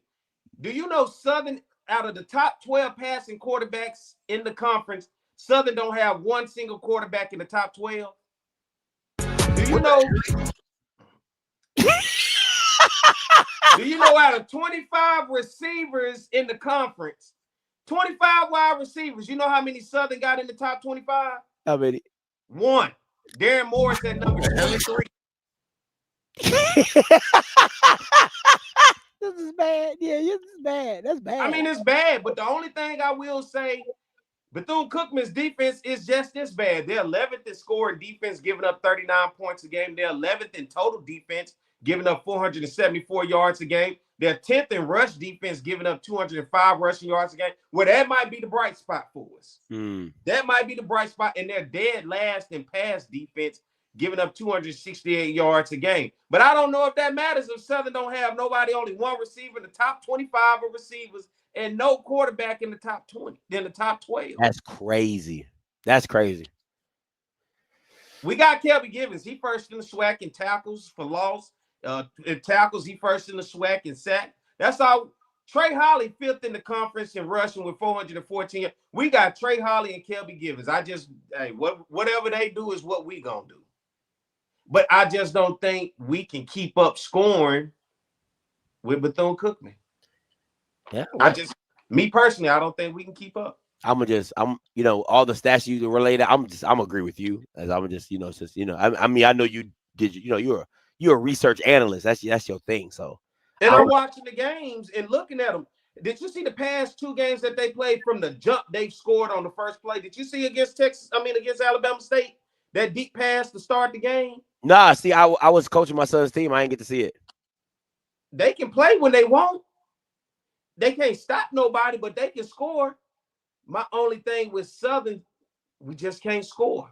And it may turn out to be a close first half like it always is. Yeah. And then somewhere down the line on the road, for Southern has to go, Bethune-Cookman finds the way to get down the field through explosive plays, through big plays. And what does Southern do? You can't win a game from behind trying to run the ball. That's fair. That has killed us in every game. We've fallen behind. We literally tried to run our way back into it. And if it's just going to be Cam McCoy running around, then so be it. But I got Bethune-Cookman. Me personally, I just don't know if we can keep up offensively with them, with a team that's been scoring 30 and 40 points a game. Yeah, they somebody put in the chat, you better bring your track shoes. Them boys can move. They can fly. So I'm going to roll with you with Bethune. Delaware State, Southern Connecticut. Rolling Delaware State on this one. I think we both are correct. Yeah, Del State. All right. Moving on. Whole bunch of Rudy Poo games. FAMU versus NCCU. Listen, this was one of my biggest matchups when it first started the season. I really, really could not wait to see this game. I'm gonna tell you this is if I'm a FAMU alum, what Cozy is doing to this team on this scheduled year, because remember, all these games are at home. All their big games are at home. It should be a national travesty what he's doing. You can ask for a better home schedule for an HBCU team to have all its major matchups at home. And the way they looked, the way they are looking is just absolutely atrocious. I got NCCU by 3 touchdowns. Now, I'm going to tell you this right now, and I'm saying this because, Perry loves to say I'm alumni of FAMU, so give me some time to cook here. If this Ninja Turtle bastard trots out R.J. Johnson to start this game, I'm going to lose my shit because I'm like, bro, why do you keep doing the same thing, trying to get something else out of this kid when you've seen him enough times to be like, you know what? This is just not it. And for him to say, we're going to get this fixed, and you keep trotting out the problem is asinine. Will you be going live so we can get your real-time reaction on that? I would love to see after the kickoff and they say, all right, FAMU's coming on the field. Here's their offense led by quarterback R.J. Johnson, and then boom, I'm gonna be on Alabama. I'm gonna be at Alabama A&M's homecoming. Okay, so no. Yeah, we can't get that real time. Yeah, I can't get that real time. I'll be at A&M's homecoming. I'm not even trying to keep track of this score. It's not even worth my time. I'm gonna be at A&M's homecoming again. If you're going to A&M's homecoming, I will be there. See you there. Say what's up if you see me. But this, I'm telling, like, bro, like, oh my gosh, he deserves whatever he gets if you keep trotting out R.J. Johnson. And I guess, listen, at the end of the day, if I'm petty, you're not wasting my eligibility on this shit. I'm redshirting. You're not wasting my eligibility on this trash you call a team. You're really not. So I can't even get mad at Jet don't even want to play because it's like, hell no, you're not about to waste my eligibility for this trash. So R.J. Johnson it is, but at the end of the day, he dog. You know what? Little hope maybe for FAMU. They're 4-3 in the last 7 meetings against North Carolina Central. They won the last 2, and they won the last one in Tallahassee, 28-21 back in 2019. Does that make you feel any better? No. Okay, I tried. I'm going North Carolina Central in this one. I think FAMU don't have enough in the tank. This might get ugly. This might just get really ugly. It's going to get really ugly. Yeah, it's going to get ugly because again, the team is bad. That aura Bragg State is gone. It's a wrap.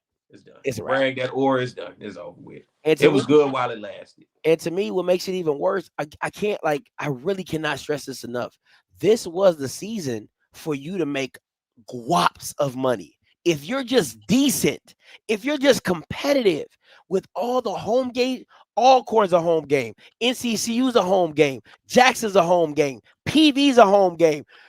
You couldn't ask for a better slate of home games. In your ass. We fell into that spot too. I thought we had some great home games, and we ain't won one of them. Shit. Yeah, NCCU, man. Don't let it go, Scotty. We'll get there Sunday when we see the other side of it. Alabama A&M versus Valley. I will be at this game live in attendance. It should be a offensive show. I mean, Alabama A&M damn sure ain't got no defense, but should be a pretty good game. I got A&M pulling it out. I'm rolling with the Bulldogs of Alabama A&M. Good luck against Valley. You got Alcorn against Lincoln. This game is going to be played. You don't think it's going to be played, right? Yeah, because they were talking about Lincoln had an issue and was canceling out on schedules. So let me tell you something. Alcorn, I got a great idea. You're 0-5. If Lincoln cancel out, do your spring game scrimmage for this because you need all the practice you can goddamn get. So just go practice in front of all the alumni and enjoy yourself after. But have a spring game, have a scrimmage, and get your practice in on the game day. Do not give those guys a day off if Lincoln cancel out. You better go in Jack Spink Stadium, and you better go in that motherfucker and play against each other and get your practice. That's at least make the fans feel better to say, man, at least they practicing. All right? Go get you some practice in on Saturday. Now, again, I'm going to say this. UAPB in Lincoln was a game until about the third quarter. I don't know if people really want to go check that. Go check out the play-by-play. It was a game until the third quarter, and UAPB kind of pulled out at the end. So I know Lincoln has some issues, but God damn it, you got some issues. And all I'm gonna say is, don't think shit's sweet, and Lincoln come in there and beat you. I'm just saying. If that happens, Cedric Thomas has to be fired immediately following that game. I mean, immediately. That way, before the fans leave the reservations, they feel some good about themselves. You have to be fired immediately if you let Lincoln come in there and beat you for your homecoming. You fall 0-6 on the season. You got to go. I'm just saying. That's all I'm saying. All right. UAPB versus Westgate. I found a sign. Yeah, I just found a sign to take a picture of it. And put this so weak. This is the weakest of the week scheduling right here. This one bothers me. And it's UAPB homecoming. Happy homecoming, Golden Lions, okay? I'm not going to spoil it because my mom, she loved. I went to homecoming last year when they played Valley, but this is weak as hell. Westgate. I just think, why? You did Lincoln already. That should have been enough. But then you go find somebody lower than Lincoln.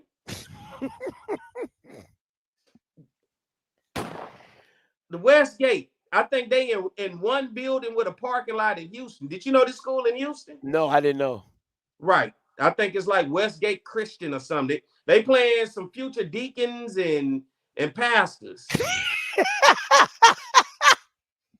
I really got a problem with this type of scheduling. And for home, I really do, man. This bothers me. I thought Lincoln was low as we can go in Virginia Lynchburg, but UAPB found an all-time new low with this one.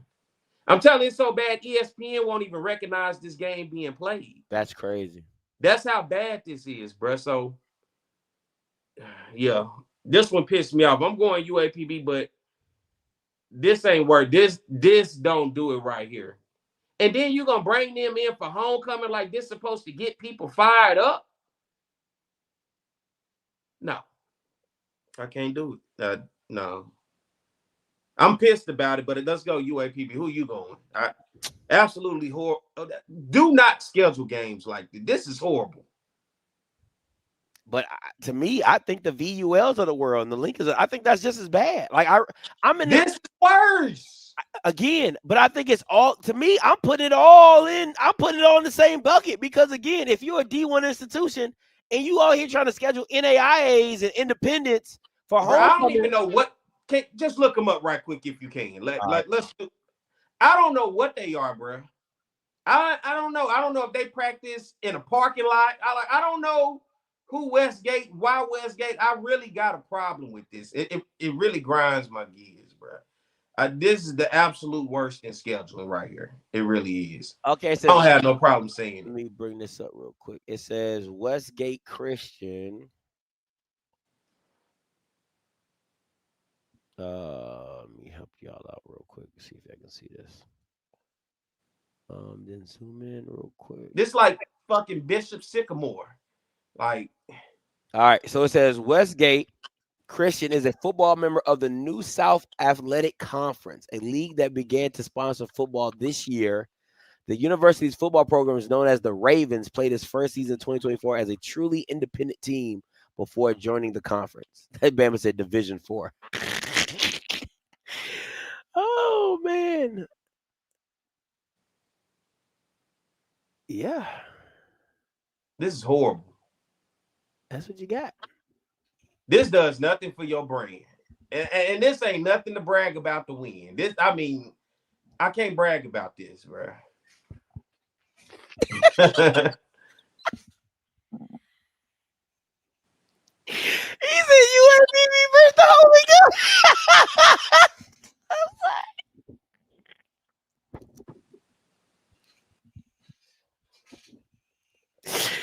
Dog, y'all ain't got no sense. What's the Holy Ghost? I'm sorry. Yeah, this is bad, bro. Do they even got a schedule for Westgate in terms of games they played? Like, oh man, hold on, let me check.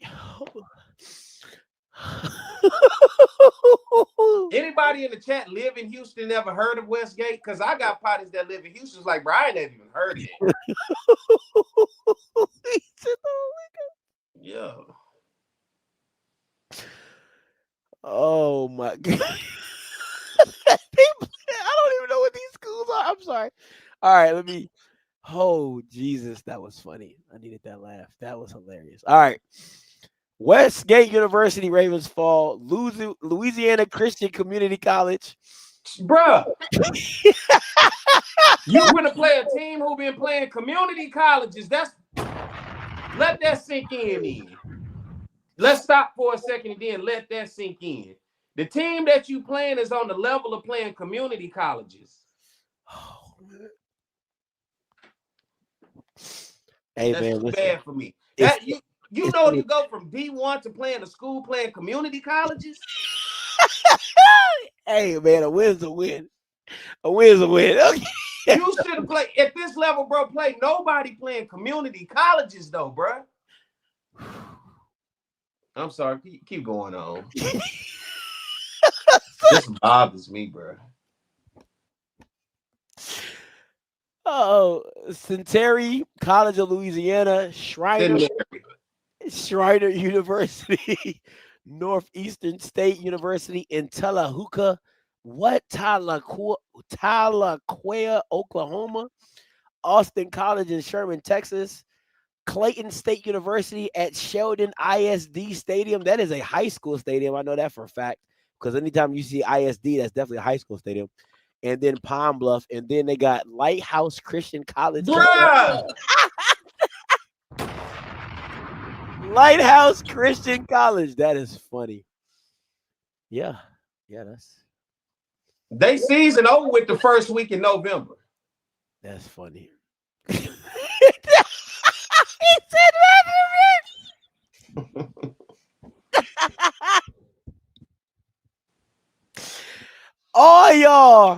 All y'all is, let me tell you something. Y'all are something, boy.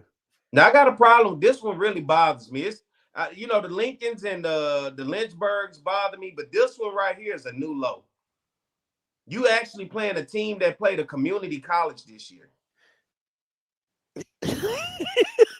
Damn, y'all are wildin'. Yeah, I don't like this one at all.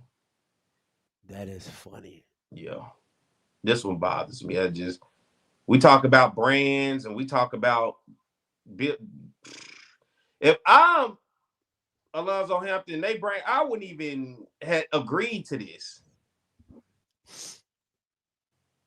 It's the AD. You know the AD, man.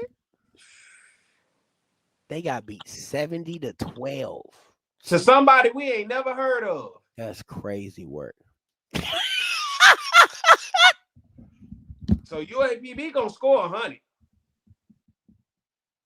If they don't score 100 points, it's a failure. If they don't score 100 points and break the all-time school scoring record in this game, it's a failure. It better be every record in school history got to be broken in this game to make it make sense. That's the only way it can make sense. That is funny. The fact they played a community college, bro, and you got them on your schedule is a travesty to me as a Division I football program. I swear I can't let. I'm bothered by it, bro. I really am. I'm sorry, y'all are crazy, man. Downright biblical. That nigga said Hail Marys all game. Oh man, Barry, why'd you have me look this schedule up, man? Bro, because I was kidding. Did anybody know who this team had played before? No. They playing Lighthouse Christian. Who the hell is Lighthouse Christian? Let's go check out and see what Lighthouse doing. Let's see. I mean, who the hell is it? Lighthouse Christian College.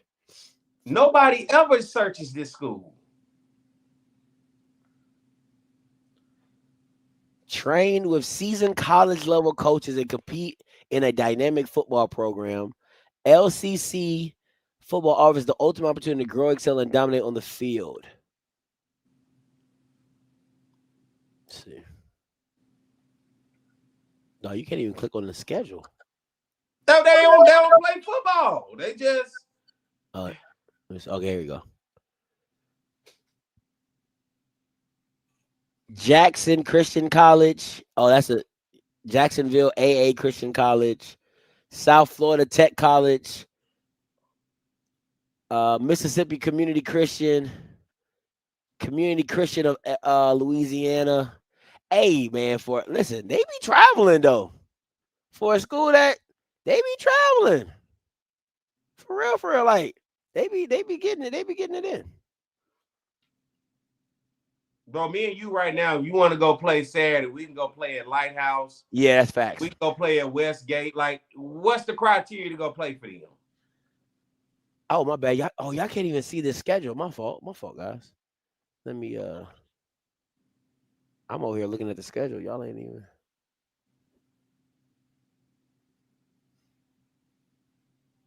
It's a flyer, by the way. If anybody didn't know. Boy, none of them logos remotely even ring a bell. Yeah, that's tough. Now UAPB need their ass whooped for this. This is a new low, and I hate it was UAPB, but I have to call it like I see it. This is an absolute new low. I don't want to even hear what Hampton got to say come Monday and the damn coaches call about this game. Yeah. Don't just skip him. I don't want to hear nothing. Every record in UAPB football history better be broken this weekend. I mean, every interceptions, rushing, completions, receptions, touchdowns. I'm saying you better break every record. The scoreboard better be 100 points. Don't take your foot off the gas. Because somebody already beat them 70-12? Yeah. And we don't even know who the hell that school is. Facts. Boy, y'all got me over here crying. The fact you schedule somebody who on their schedule has a community college, that's an all-time low. I'm not. This is not one of UAPB's proudest moments, okay? Not at all. Don't take no damn pictures after this game like you did something. Just going on in the locker room. Somebody said Westgate by 20. He said Westgate by 21. Oh man, that is funny. If they score, that's horrible. That's a win for them to score against a Division I school. If they score, they're playing community colleges, bro. They playing neighborhood schools, Scotty. I can't never let that. I never let them live that down if they let these Bama score. Oh my goodness, that's tough. I don't care what nobody says. You can't let them score. You can't let them do nothing. I mean, this got to be complete dominating fashion, beginning to end. I'm talking about demoralizing. Like when they say, "Hey, man, all right, let's shorten the quarters, okay?" Yeah, speed it up after half. Yeah. At halftime, Westgate should be like, you know what, we're done. We appreciate y'all for inviting us over here. We're not gonna partake in none of your homecoming festivities because it's Westgate Christian. We don't get down like that, but we sure do appreciate you. Thank you, amen. And we gone. Got our check. How much they paying these folks? $1,500? What they paying them? Yeah, got to be more than that. Probably like 10,000, 15,000, maybe 20,000. Yeah, got to be up there though, because they got to pay that. They got to travel. I mean, you know what I'm saying? So got to be a little something. Man, I could have took Lane College, Kentucky State. Yeah. Oh, Kentucky State. Kentucky State would have been a real good game. That would have been a real. You could have played some D2 schools out of Arkansas, Henderson, Washita Baptist, UAM. Yeah. Okay, I'm over it. Westgate. Paying their tithes. Jesus Christ. Fans, is this something you'll go watch? Hell no, bro. I might watch it just to be like curious to see what's going on. But I'm not going to stay and watch this whole game. But damn, paying tithes is that's hilarious. No, y'all are on one today. This is what you don't do for homecoming, especially with your brand, bro. Give them folks a SWAC game in Pine Bluff. They show up finally to a game. This is going to be the biggest game in Pine Bluff all year. And get them folks a SWAC game. Play somebody, bro. Don't be afraid to lose. Play somebody. Get them folks some SWAC action. The one game everybody going to actually come to, and you took them completely out of the SWAC. You took them somewhere totally different. Yeah, it's going to be a rough one. It's definitely going to be a rough one. Yeah. All right, you know what time it is. There's some whores in this house. There's some whores in this house. There's some whores in this house. I said certified free. What? 7. Hey! You know what time it is? It's the HBCU what? Whores in this house. There's some whores in this house. There's some whores in this house. There's some whores in this house. I said certified free. 7. Man, it's the HBCU. One night stands every Saturday. What's up? Talk to me right now. If UAPB give up a touchdown to Westgate, they go to number 1 on this list and they stay there. A&T, I would drop because at least you've been playing. Yeah, they have been fighting. Yeah, I'll give you that. If UAPB give up any point, I'm talking about any point to a community college, they the worst team. Absolute worst. I can agree with you. I can rock with you on that. Should no D1 program be giving up any points to a community college? Not an NAIA, not a D2, a community college. Nope. I can't. Nope. Can't do it. Can't win with them. Can't do it. That's fair. All right. Here we go. Listen, I'm sorry. I know we usually do a top 5. I know we do. But I had to slide Morgan State into the jump-off list. Listen, when you lose to a non-scholarship team in a Hail Mary fashion to a white boy, you got to go on the jump-off list. You have got to go on the list. I am sorry. Okay, first you was a backslider. Now you just a full-blown hoe. Okay, you is a hoe. Okay, you is full-fledged hoe. Full-fledged hoe. Okay. Norfolk State just getting the some Bama just putting the Timbs on you. They just dropping Timbs on you. Just take it. Just long that thing. Just in your gut. You feel me? Yeah. I'm talking about just off the top rope. Just God, dog, man, Jesus. Eyes roll behind you.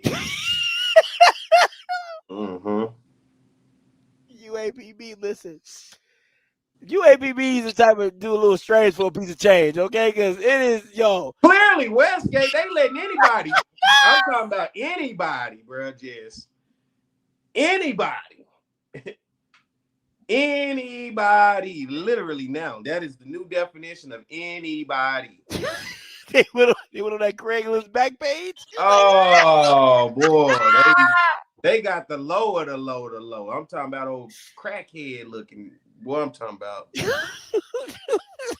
Oh boy, listen, man. The next three are they just bottoms, okay? They go get, you know what they are. You call them up. Hey, listen, you free tonight at 2:00 in the morning? At 2:00, girl, you ain't doing nothing. You ain't doing nothing. Come on over here. I guess that is what them last three are. Just at least you can call and talk. UAPB just pulling up on anybody on the street. Like, hey, well, you get in. I got $6. What you do for that? They be on the blade. I'm talking about the lowest of the low. I got $6. What can I get for that? $6. I mean, be on Skid Row talking about I got $6. Oh my God! And they found the one that'll take $6. Oh, I mean, she looked raunchy. I'm talking about, oh, Jesus. Oh, boy.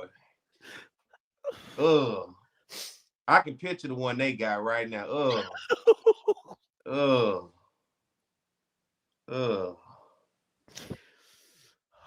man. Yeah. You know the thing. And then gonna hit it raw. That's the worst part about it. I'm a risk taker. I'm talking about taking the risk. Yeah. Well, UAPB need to stop. I love y'all, but y'all got to stop. It's not a good day.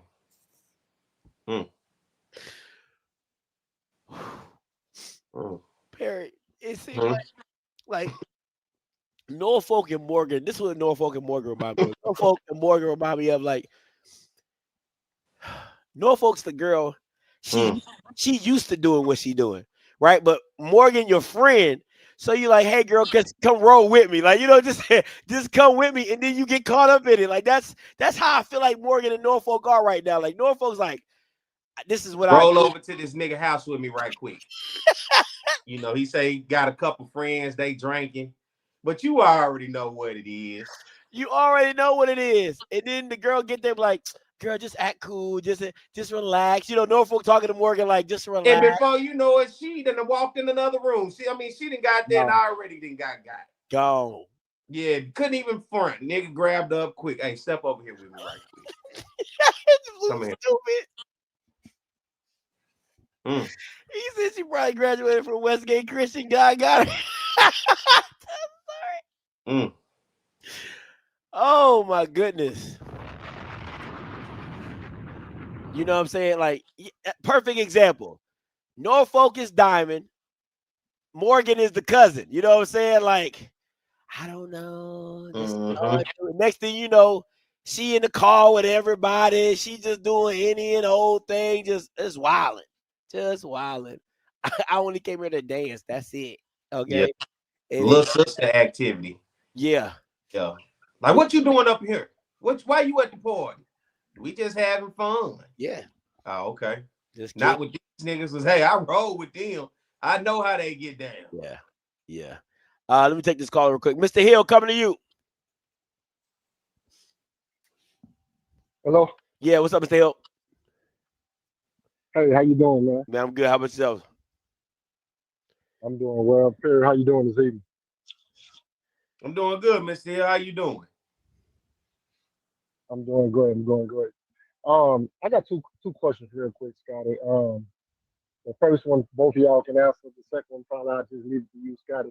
Um, what is the issue? I've been in this conference since '82, and I've always seen great quarterback play.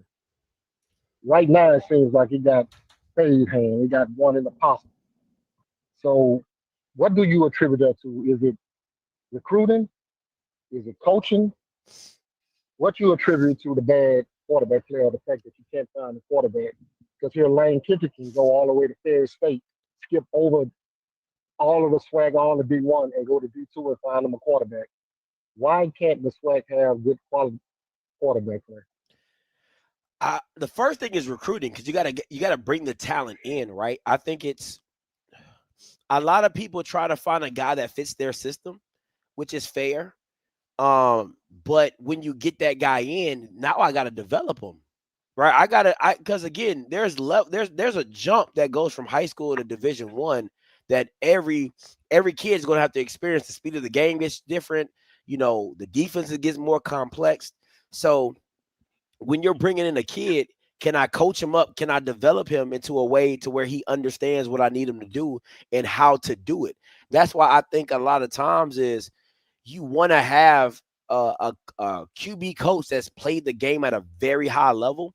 And sometimes QB coaches don't have to have played per se, but they got to know how to coach it and how to tell people, because a lot of great players aren't really good coaches, and people don't really understand that sometimes. Sometimes the people that haven't played the position can tell you how to process it to a certain extent, right? But the quarterback position is a very, very finicky one. And I think a lot of times, if you take out the recruiting, let's say you get the talent, let's say he's a really good talent. Now, do I overcoach him, right? Do I not let him be him? And I want him to do it exactly how I want it, exactly how it's done, and it got to look like this, and it got to do it. Sometimes you can overcoach a player, and I think that happens as well, to where you try to limit him so much that you don't see what makes him special. So the first thing is recruiting for me. I think recruiting has really taken a drop off since Dion has left. I don't think I think recruiting has gotten really lazy, just looking in the transfer portal and grabbing guys at the transfer portal and not really getting the high school guys and not really going to the D2 and NAIA levels to find hidden talent. And the coaching is just awful. It's just absolutely awful. What you got, P? Yeah, for me, I think it's the same. You get what you pay for when you get a quarterback coach on this level. Most quarterback coaches, what you think they making? Probably 40, 50,000. And what kind of development background do they have in terms of quarterbacks? Does anybody wow you as a quarterback coach in this conference? Go ahead, Mr. Hill. That goes into my point. Down now of exit 81, ain't no hope for us at quarterback. I was high on T7 in high school because I saw him play. My cousin played on the team with him, so I knew something about him. But he haven't developed since high school. And I attribute that. You went to Southern, that happened. You came to Grambling. You still don't have a quarterback coach. Both of those Mickey Joseph ran the option. Sharon Terry, who was a running back at LSU, he's not a quarterback. So you got a running back coaching a quarterback on how to be a quarterback. That don't work. So even if it's, find you somebody that played the position at least, that actually know what a three-step drop is or know what coverages is. Toronto. So I was just asking that question just to see what y'all thought about it, because if you got position coach, you got the tight end coach coaching the quarterback, how that's gonna work? I don't understand it. So Texas Southern scared me down there this weekend for homecoming. Even though it's in the hole, I really ain't got too much confidence. He said it's a one-read guy. I've saw him too much. He looked one way, that's where it's going. Foot never pointed in the direction he's throwing. It's just not good. So that's one of the questions I had. And I just don't have no hope for that position right now. Because when you come up and you watch the Kendrick Noyes play against Steve McNair, then you see McNair go down to Southern and play against Eric Randall. I've watched a lot of great quarterback play where everybody had a dynamic quarterback play. And right now we ain't got nothing but Andrew Body and Ford on an inconsistent good day. That's it. They don't have no good quarterback play in the SWAC, period. So I was just asking that question. And to piggyback off one of the questions one of the statements you made, Scotty, you said Mickey Joseph is gone. Who do you see that can interject some life into that Tiger program down there on 81 if he leaves?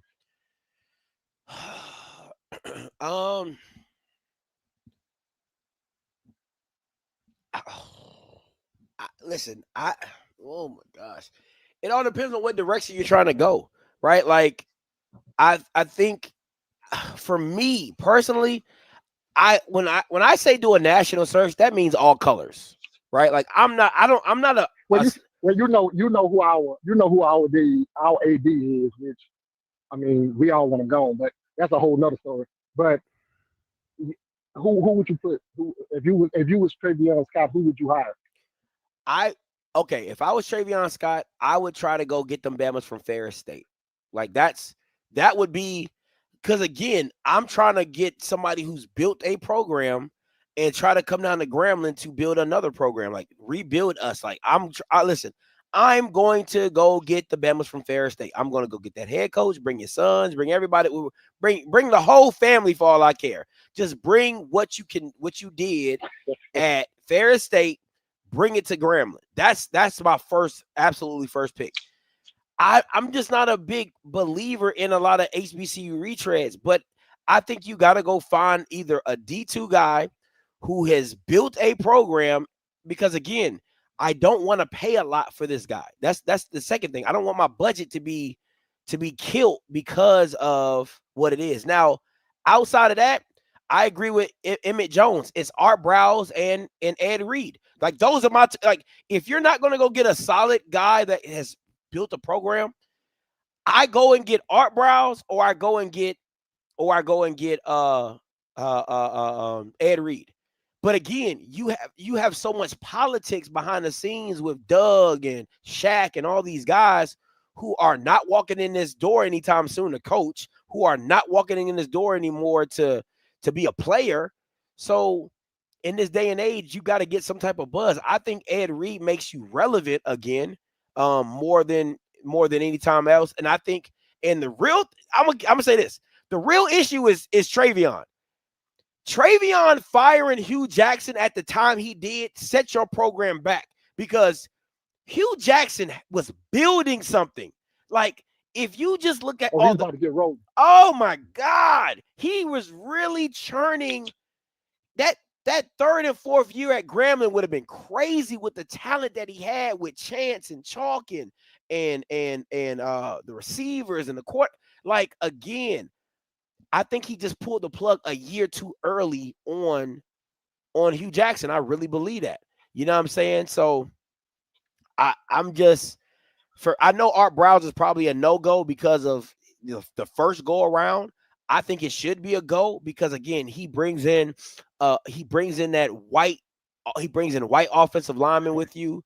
He's going to bring in skill guys. He's going to have the Texas pipeline going to Louisiana, which is just a hop, skip, and a jump. It ain't nothing especially from North Louisiana, Texas right there. Like, that ain't nothing for players, right? So I think that's a play. I don't mind Ed Reed. You know what I'm saying? I don't know what that staff's going to look like, but you gotta, if you're not gonna go the hot ticket route, I think you just gotta go find a guy that's built. I don't like a Henry Frazier or the guys at Ferris State. Maybe the guy at what's that school in Arkansas? Perry Hardin. Johnson Smith. No, the one in Arkansas, the D2 powerhouse in Arkansas, Hardin or something like that, right? Like, go get that guy from Hardin. Like, there's white coaches that can really turn y'all around. You know what I'm saying? Stop yourself around FCS top 25, top 30 programs and say, hey, we got a tradition here. The G, it's long lasting. It's going to forever be here. You got to shop yourself around. Everybody don't have to come from an HBCU range. Right.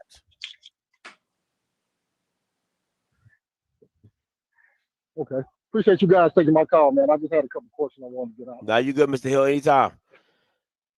Yeah, I mean, I know it's tough. I tell you what, if Westgate beat UAPB, go get that goddamn coach. I mean, some. Hey. All right, let me get to these other callers. 6660 coming to you. Hey guys, how y'all doing? Goes up. Man, I got about 5 questions. I'm gonna go real quick. Wow.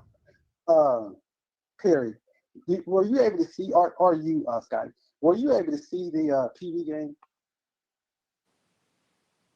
You said, was I able to see the PV game with Alcorn? Yes. I didn't watch it live. No. Wow, what's up? Okay. The reason I'm asking, I went back and looked at it on SWAC TV after the fact. You being this referee. The question is, when you are trying to block a punt, they're saying it's illegal to jump over the line, correct? Yes. Okay, so why would they denied the touchdown because they said the guy jumped over the second line? That's a penalty.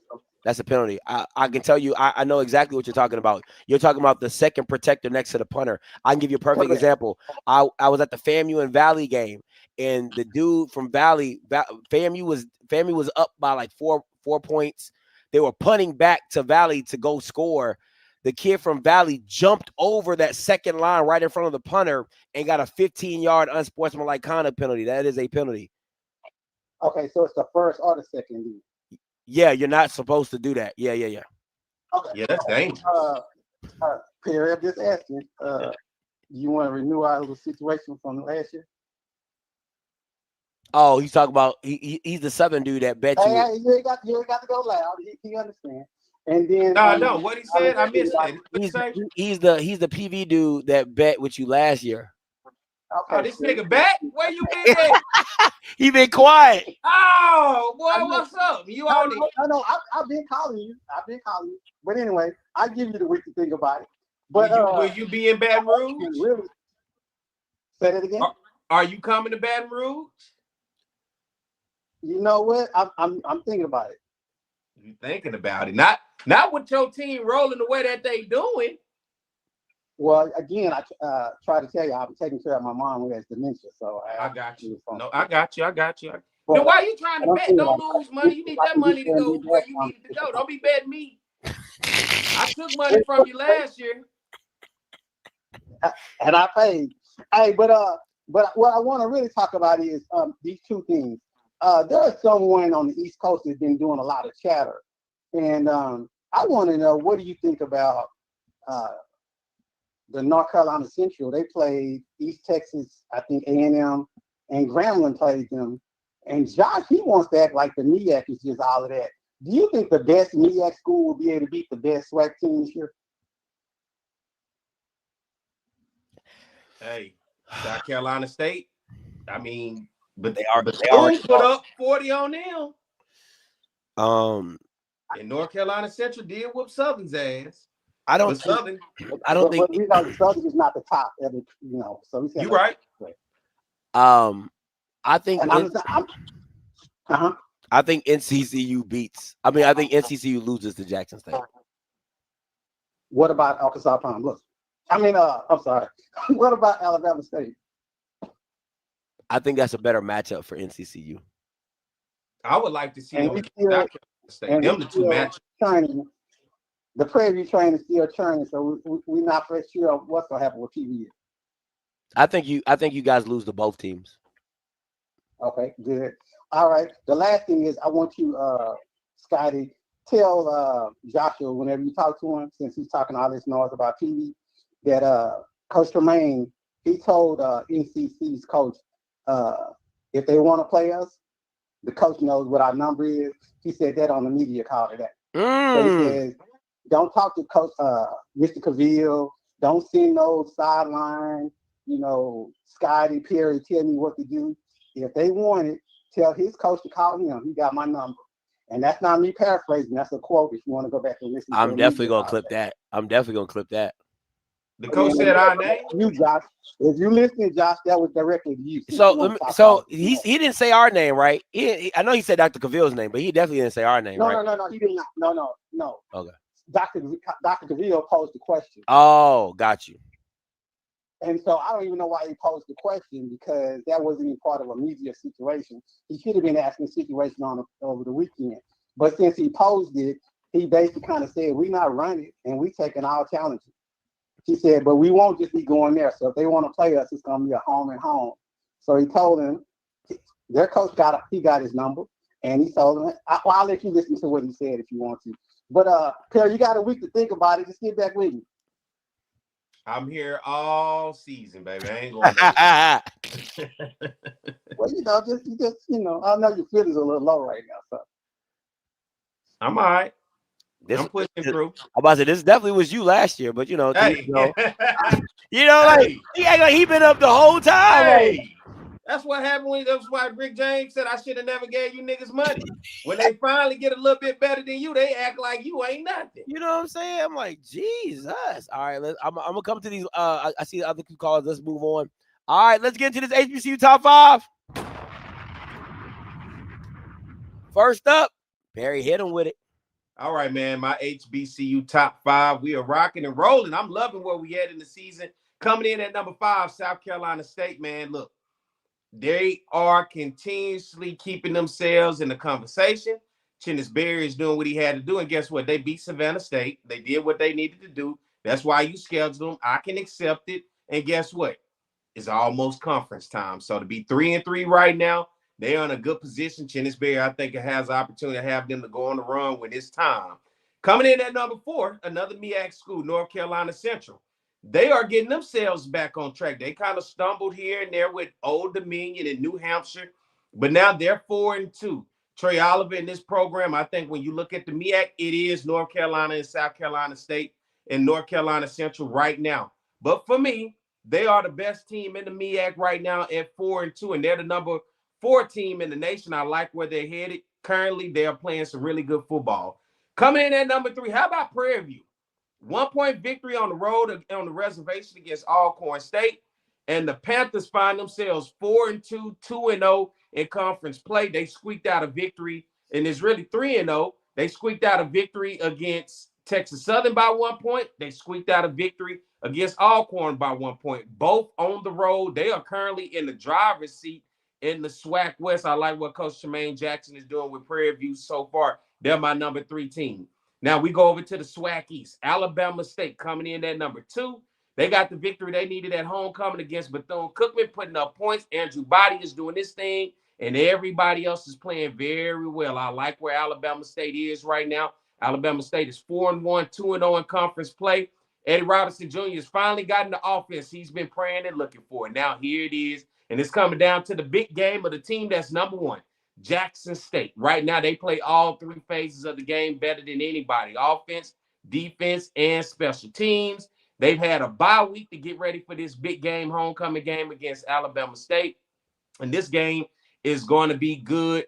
They got past Southern. They got past Alabama A&M. Now here they are. And I like where they at. And to me, still right now, they're the number 1 team in black college football. So coming in at number 5, South Carolina State. Number 4, North Carolina Central. Number 3, Prairie View A&M. Number 2, Alabama State. And number 1 right now, Jackson State. Looking forward to this top 5, number 1 versus 2 matchup coming up this Saturday. Oh, man. All righty. I want to play this clip. Shout out to my boy Ty for sending it to me about the Tremaine Jackson joint. Here's the clip that he was referring to. That continues. As far as scheduling and things of that nature, everybody got my number. Everybody know where we are. We don't hide. We're on social media. We're everywhere. We want to play whoever want to play us, and we want to play those that might not want to play us. Prairie View A&M is not the same Prairie View A&M. We will play anybody in the country. Just don't make it seem like we got to come to you all the time. Come on to this hill. And so you tell Trey, which he got my number. I don't know why he just didn't call me. We're open, whatever week you want to play. That continues. As far as scheduling things. Hey, listen, I love it. Y'all already know how I feel about my boy Tremaine. I love the energy. Okay, I absolutely love the energy. We'll play you anytime, anywhere. Like, again, you could say whatever you feel. Is PV a great team? No, it is not. But are they taking? Listen, man. a lot of the teams in this conference. First of all, I'm gonna just say it. If we did a SWAC top 5, you couldn't get past 3. Everybody else is ass. Okay, like I'm gonna just keep it a buck. Everybody else is ass. This conference, since Willie and Dion have left, this conference has been in a straight nosedive. Nosedive. People don't want to say it. I don't give a damn. I'm gonna say it. It's been absolutely atrocious. Right? Ever since Willie and Dion left, straight nosedive. And to me, it's like you got Jackson and Alabama State, and then everybody else. And PV is just average. PV is just average. Like they're not super great at one thing, not super bad at anything. They're just an average team. After that, it's just ass. That's been every SWAC Western Division champ going against the East for the past 4 or 5 years. Yeah.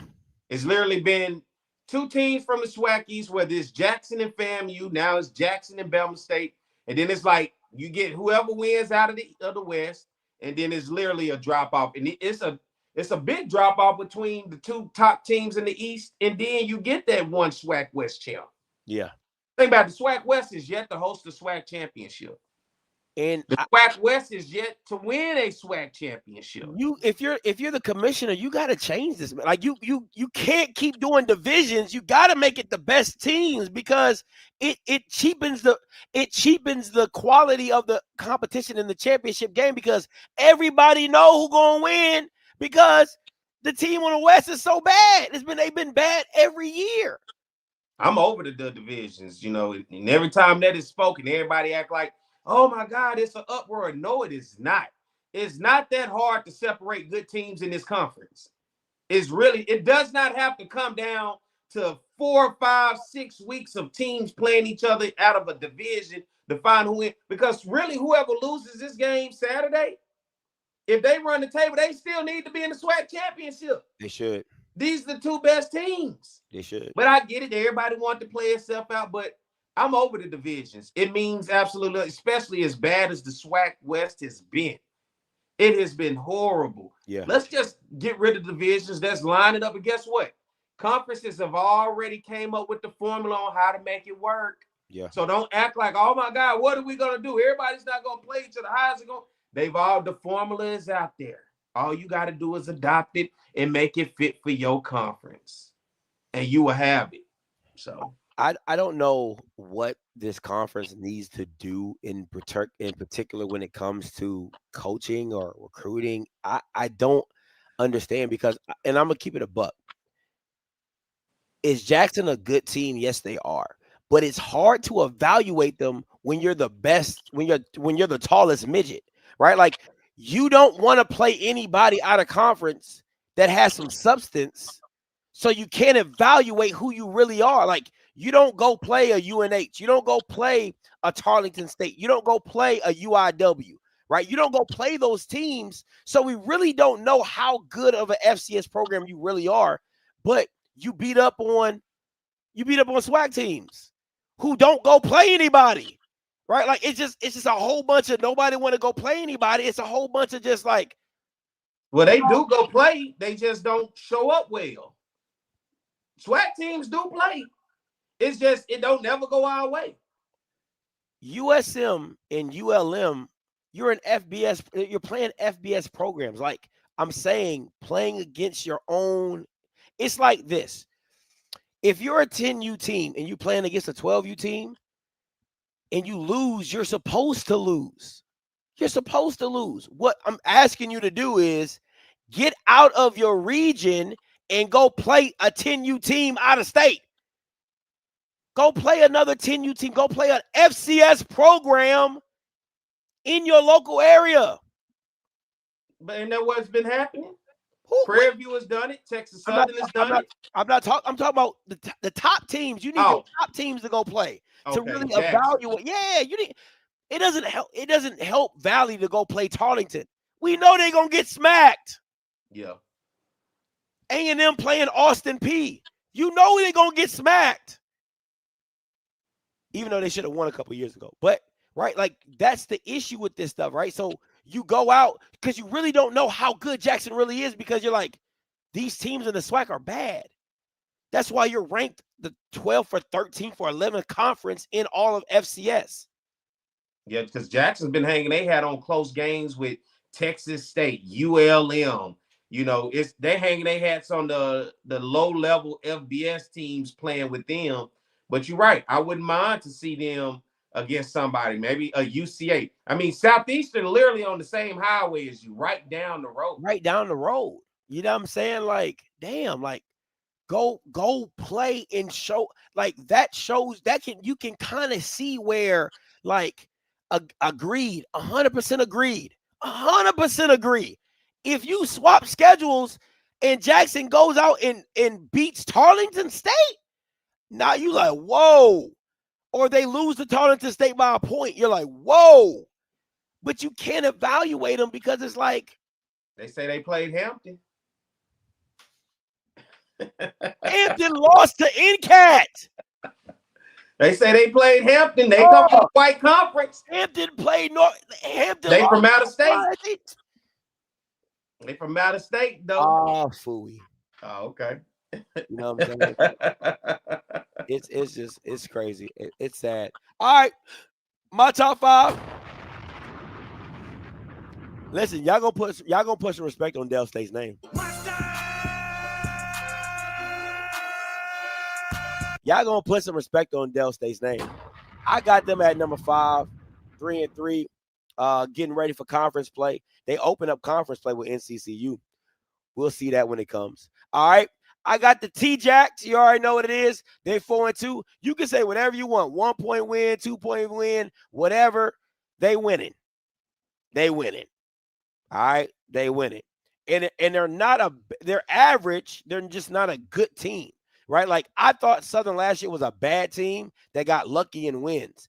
I think T-Jack's team is a decent team that is just winning. Like, they're just a decent team that's just winning. NCCU, solid team.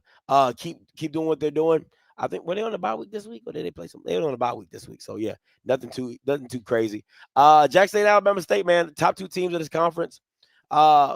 Listen, it's all preference at this point in time. And me, I prefer Alabama State.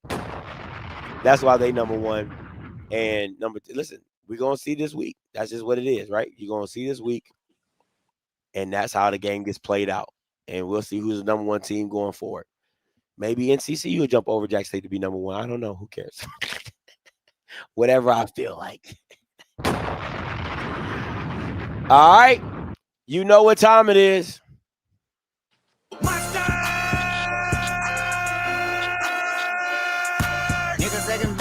Hey, man. Game of the week. That ain't the song you normally play for the game of the week. Nah, it's not. Let me find it real quick. Yeah, come on now. Tradition. Let me see. We're about tradition here at Outspoken. Tradition. We're about tradition. Tradition.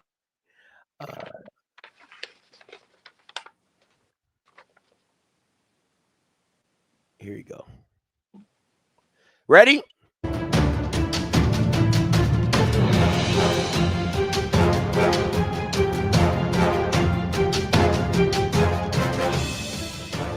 It is the game of the week, which I believe is the game of the year. If you ask me, you know what time it is. Game of the freaking year. Eddie Robinson Jr. with that bad man. Say it with me if you at home. Andrew Buddy!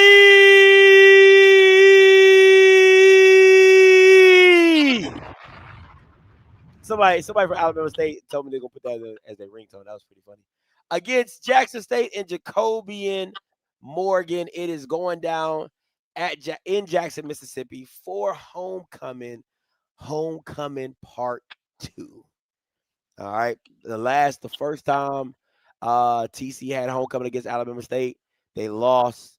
That was the Jason Brown year and everything going down. So, P, what you got? Man, look, I'll be in Jackson, Mississippi this weekend for it. I'm attending the homecoming. I'm coming to see this one. It's been a long time since I've been excited about a SWAC game of matchups of teams. This has everything that you want of superstar, star power, everything within this conference of the SWAC. I'm looking forward to this matchup. Jackson State versus Alabama State. Jackson State is 4-1 on the season, 2-0. Alabama State is 4-1, 2-0. The last matchup was last year, November 16, 2024. Jackson State won this game on the road 16-10. In the last 10 matchups between these two teams, Bama State leads the series 6-4 in the last 10 matchups versus Jackson State. This is where this game get interesting because we're talking about offense. Looking at Alabama State, they're first in scoring offense in the conference, averaging 40 points a game. You know who's right behind them? Jackson State, averaging 34 points a game, second in scoring offense. Now let's look at total offense. Alabama State is second in total offense in the conference, averaging 450 yards a game. You know who's in front of them? Jackson State, who's first in total offense, 506 yards a game. This is why I like this game. And then even looking at the rushing yards, second in rush offense in this conference is Alabama State, averaging 238 rushing yards a game. Jackson State is first in rush offense, averaging 269 yards a game. Then I also like on the defensive side of the ball, Scotty, Jackson State is first in score defense, giving up an average of 17 points a game. Now, this is where Bama State kind of skewed a little bit. They're fourth in scoring defense, giving up 23 points a game. This is not the Bama State defense we've seen in the past, but they have found ways to get themselves through it. They're sixth in total defense in the conference, giving up 395 yards a game. But Jackson State has the number one defense right now. Total defense, they're only giving up 310 yards a game. Bama State has a hard time stopping the run.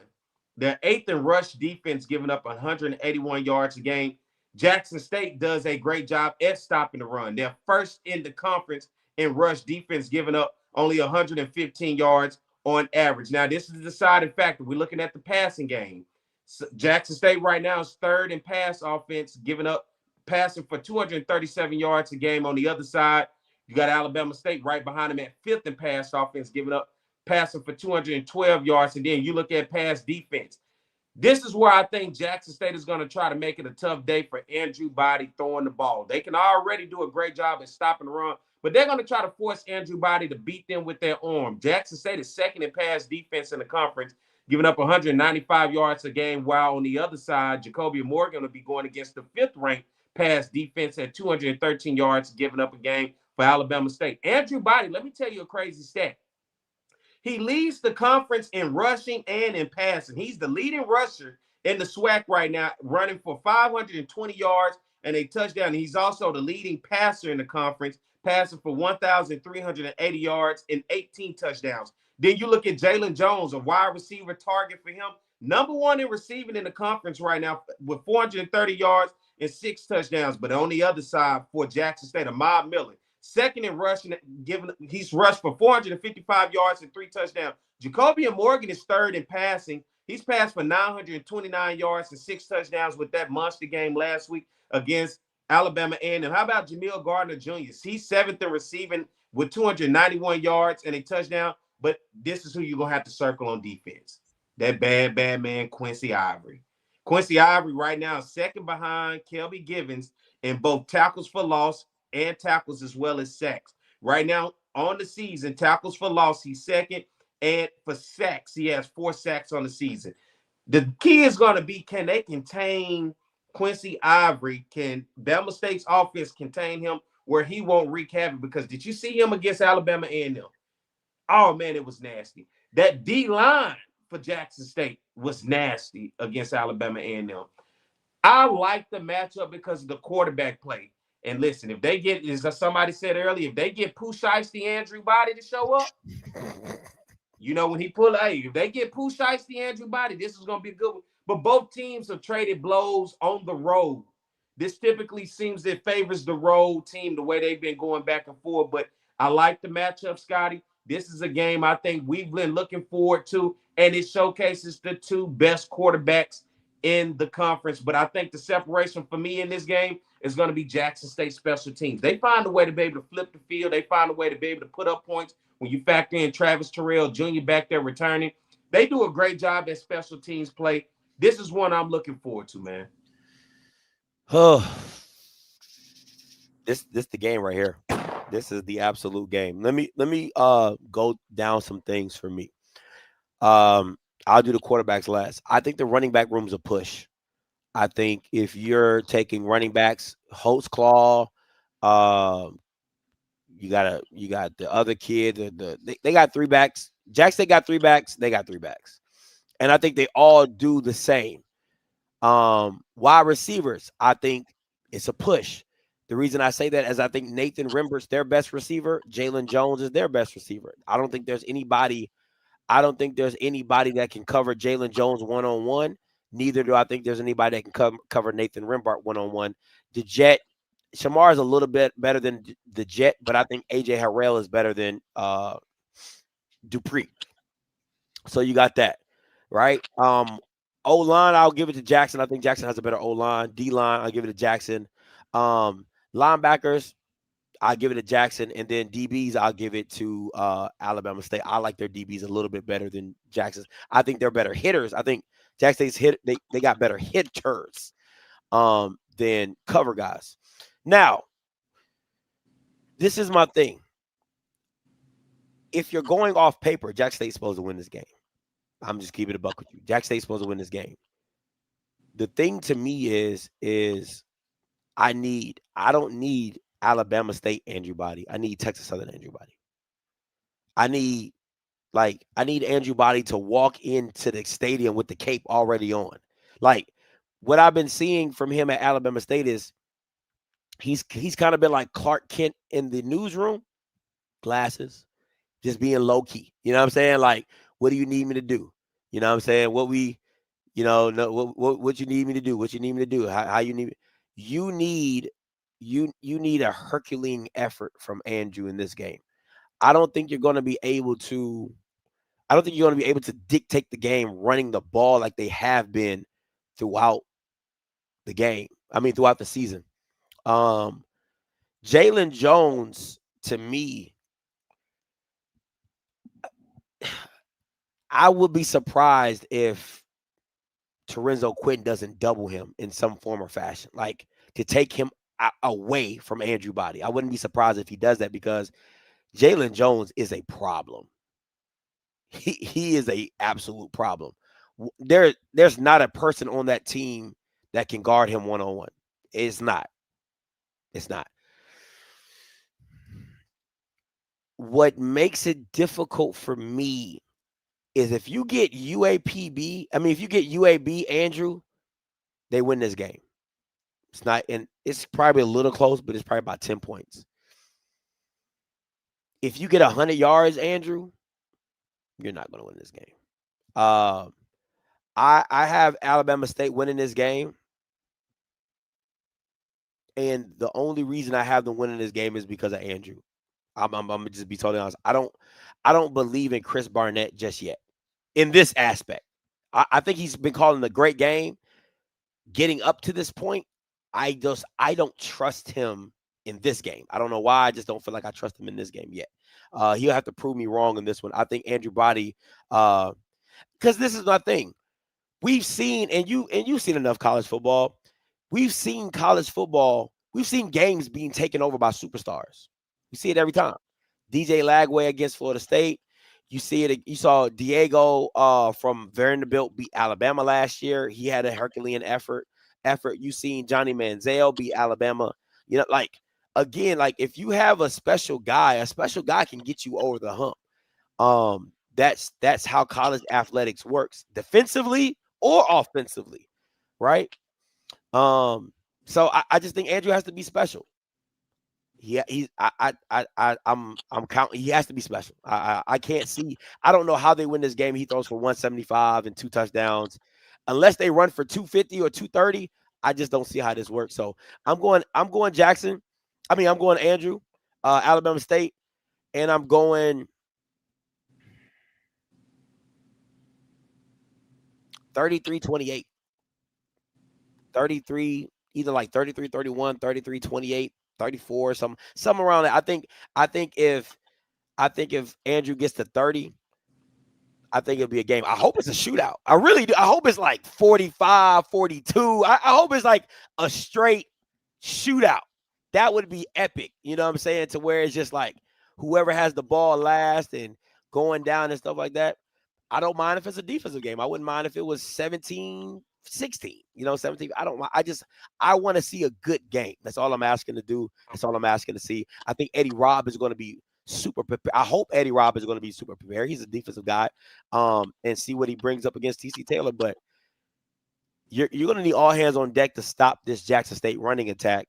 Because if you don't stop Jackson State's run, it's going to be a wrap. Now, I'm going to say this before I get to the call lines, and call lines are open, 518-263-8124, 518-263-8124. I'm going to say this. If you give me Alabama State's defense last year, they win this game, and it's not even close. They win this game, eyes closed. I'm moonwalking backwards. They win this game. That it's not the same defense. It's just not.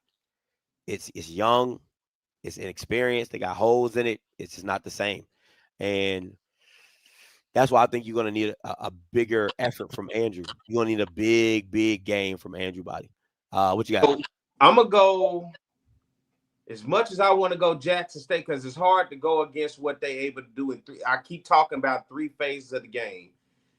But it's something about when we talk about that Super Saiyan, that has to be Andrew Body. And it's like now more than ever, you find this is the game, Andrew, you've been waiting on.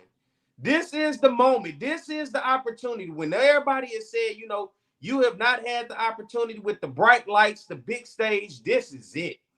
It's going to be a packed house. What Mike Reed said, it may really be 60,000 this weekend. Yeah. This is it. What other opportunities? And I'm looking at Bama State. They have been wanting to get over this hump, but then when you look at the history of the past couple of years of this homecoming back and forth battle, the road team has gotten the victory.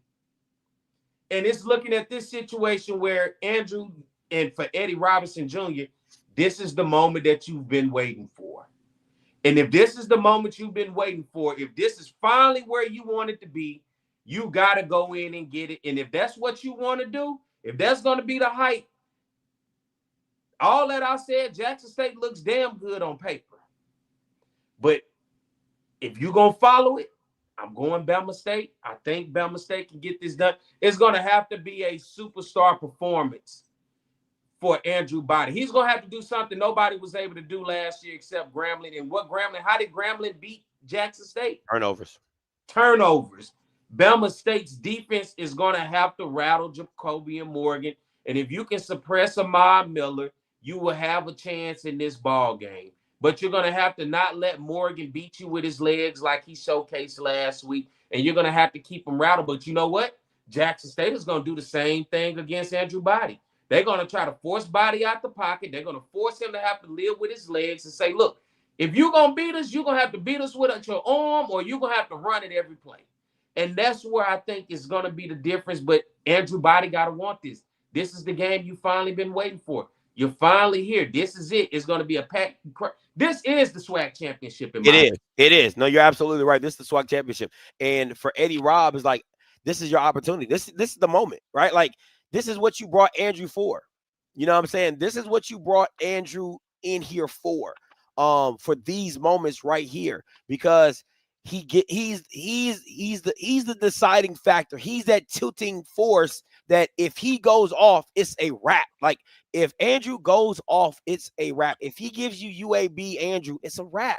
This game, because again, the crowd gonna be quiet. There ain't gonna be no energy. And listen, if you want to see there's no crowd that gets as quiet as Jackson State at home getting their ass whooped. It is no quieter sound. Quarter and a half last year, I was looking around like, boy, it's quiet in this motherfucker, boy. Dog, there's no, I'm telling you, for all that 60,000 bull crap, there's no team that gets quieter faster than Jackson at home.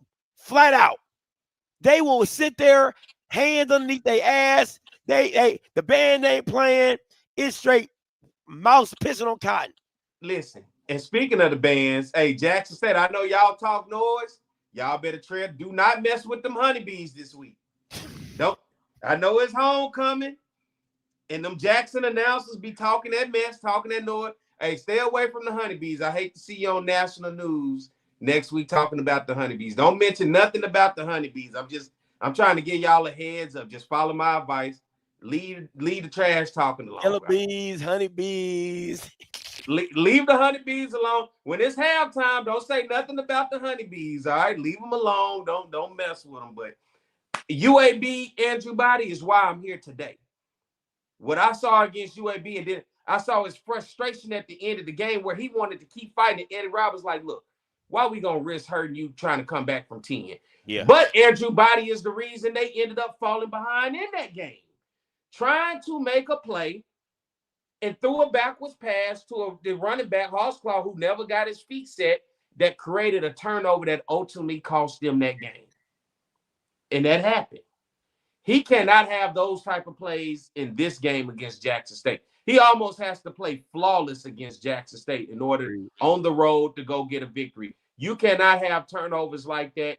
You got to be able to make the best of all the plays, hit the receivers when you got them in stride. And, baby, when you have that wide open lane to take off running, you're going to have to do it. And trust me, Jackson State is coming to knock your head off.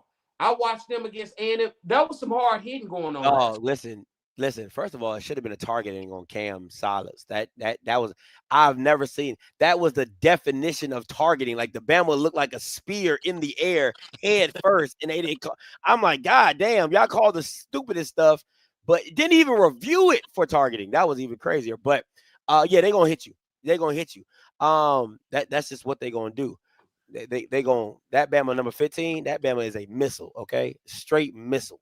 I'm telling you, anytime I saw that dude coming at me, I'll be like, I'm down. Oh, man, listen, I'm going to this game and I'm excited. I'm telling you, bro, I have not been excited for a SWAC game in so long, because a lot of times what we're watching teams play with subpar records, but playing for something that it ain't exciting to watch.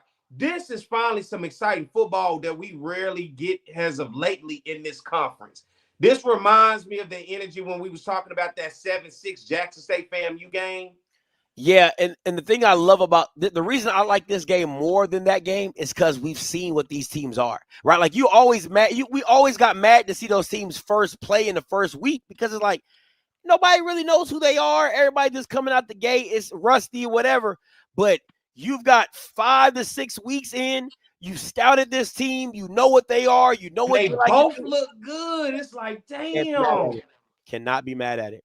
It ain't no sneaking by. It ain't no, they just getting over. They just know. Literally, both teams have found themselves here for a reason. Boy, shout out to Ashley Robinson scheduling a homecoming game. Boy, this couldn't have got any better for the atmosphere that you wanted. Oh, my God. And I'm going to say this again. It is not Alabama State's job to fill up your stadium. I don't want to see nothing talk about when I see half a bowl. I don't want to see somebody say, well, they didn't bring enough. It's not their job to fill up your stadium. It's yours. Fill the shit up yourself. UAPB, this type of homecoming games, you playing Westgate, these folks finna have a packed house with everybody talking because they got a. Never mind, this ain't got nothing to do with UAPB. I'm sorry. All right, let's get to these callers. Let me see. 8572 coming to you. Hey, what's going on, Scotty? What's up, Prairie? What's goody? What's up with it? Man, look. Hey, listen. I'm so hyped for this game, Scotty. When I saw it come down the line, I said, "This is the game, man." It's crazy because ESPN at first didn't want the game. Then all of a sudden they came back in and took the game. Did you beat that? I hate that because now it's on ESPNU. I hate that. Yeah, I was telling like, man, I said when I saw that, I said I already know what ESPN they want the viewers. They want the views because they know everybody's gonna watch it. But I'm telling you right now, man, I think it's gonna be probably one of the best games ever. Man, I just can't wait. And then I also want to say, hey, Perry, did you see who was on the coaches on Johnny Cole's show last week? Was it Bruce Eugene? Man, dude, man, I thought about when y'all previewed him in the summer. I'm like, people do not remember how good he really was, man. That dude was good, man. He was good. I mean, he was humongous, but he made some crazy plays. I want to say, Scotty, man, I'm gonna hit you up on your Cash App to support. But man, I cannot wait for this game, man. I Man. cannot wait because I want to see Andrew Bobby go nuts, man. Appreciate I'm you. telling you, I'm telling you, Scott, man, this is the game, man. I'll holler at y'all. Be cool, Perry. Have a good time down there at Jackson, man. Appreciate you, man. Let me say this, because this is my issue. This is the thing, and it's the same argument that Cam Newton has about Jalen Hurts. Quad is the better quarterback. He's the better talent at quarterback. Does not mean he has the better team. Like I can't like that. I guess people don't understand when I specify quarterback, it does not mean the team. He is not talent-wise, he is not better than Quad. He's not. He's flat out not.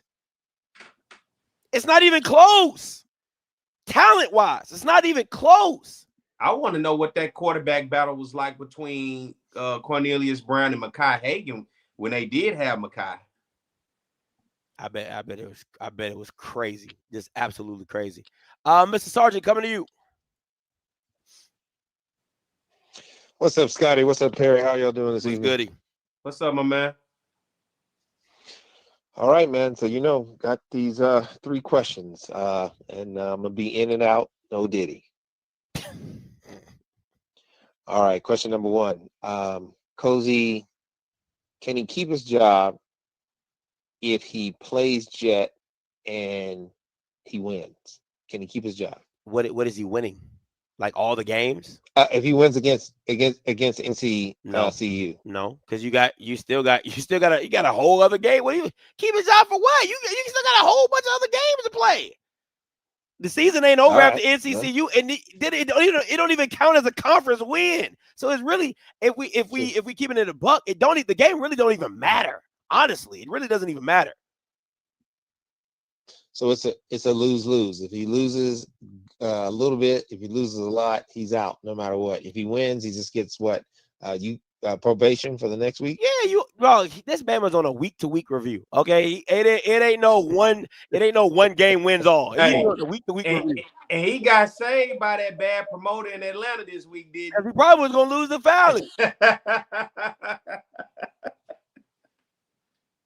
All right. So question number 2 is Jet at quarterback better than the NCCU quarterback? No. Okay. Because again, so sounds like you are we talking about individually? Or talking about team? No. Individual quarterback. I haven't seen enough of Jet to say he's better than Walker Harris. If you show me, if I see more of Jet, then I probably could make a better comparison. But if I was picking one, I'm taking Walker over Jet right now. No, got it. So I actually have another question, but this one is I want to see if you agree. No, you do buy, sell, push. Okay. FAMU loses this game because Cozy is making the defensive calls. He's been making the defensive calls. He's been making the calls all year. So then FAMU loses because of the defense, not so much the offense. No, FAMU loses because they can't score. You can't score. Like, what are we talking about? Like, you know what I'm saying? FAMU's always been a track meet school.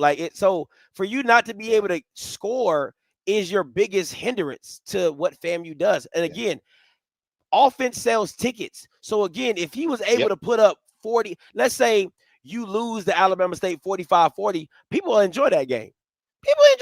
Yeah. They might not like it, but they would have enjoyed it. But losing 45-13 or 45-10, you can't score.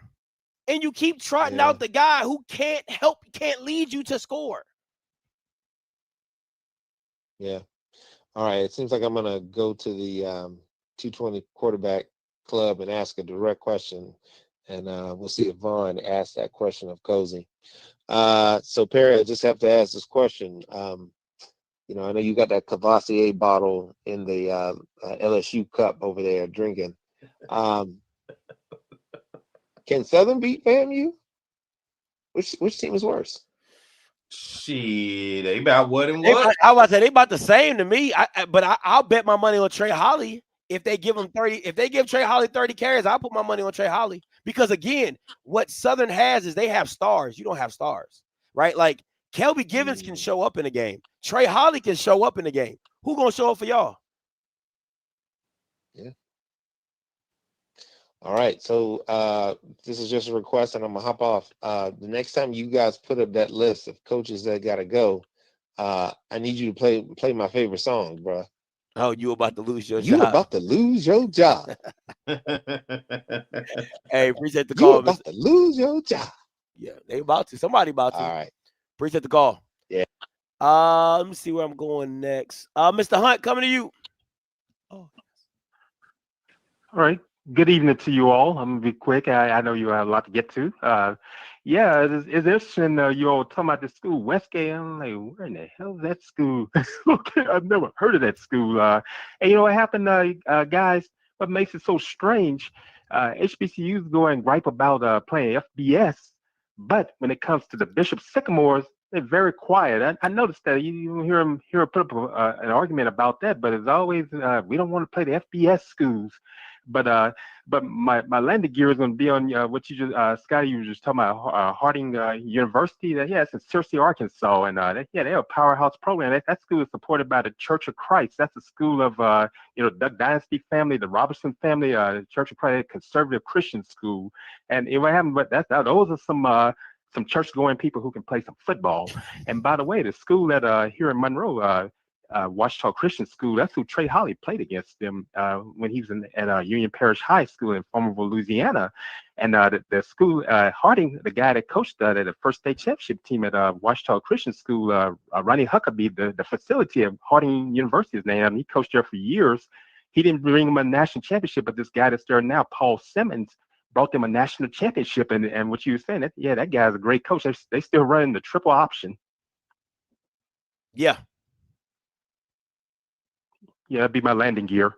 All righty. Thank you, Mr. Hunt. All right. Oh, that'll be my landing gear. D from Ohio, coming to you, D. Hey, see, you dirty, man. I'm sitting. I was like, why'd he go to me next after Mr. Hunt? Man, you wrong for that. I need some energy. Hey, man, I was in here watching you and Prairie face on the TV. I was dying. I got a few quick things, man. I ain't gonna hold y'all, man. This is the game of the year, like y'all said, man. I hate that it's so early in the season. Like, I really wish it was for the chance to go to the Celebration Bowl, but it is what it is.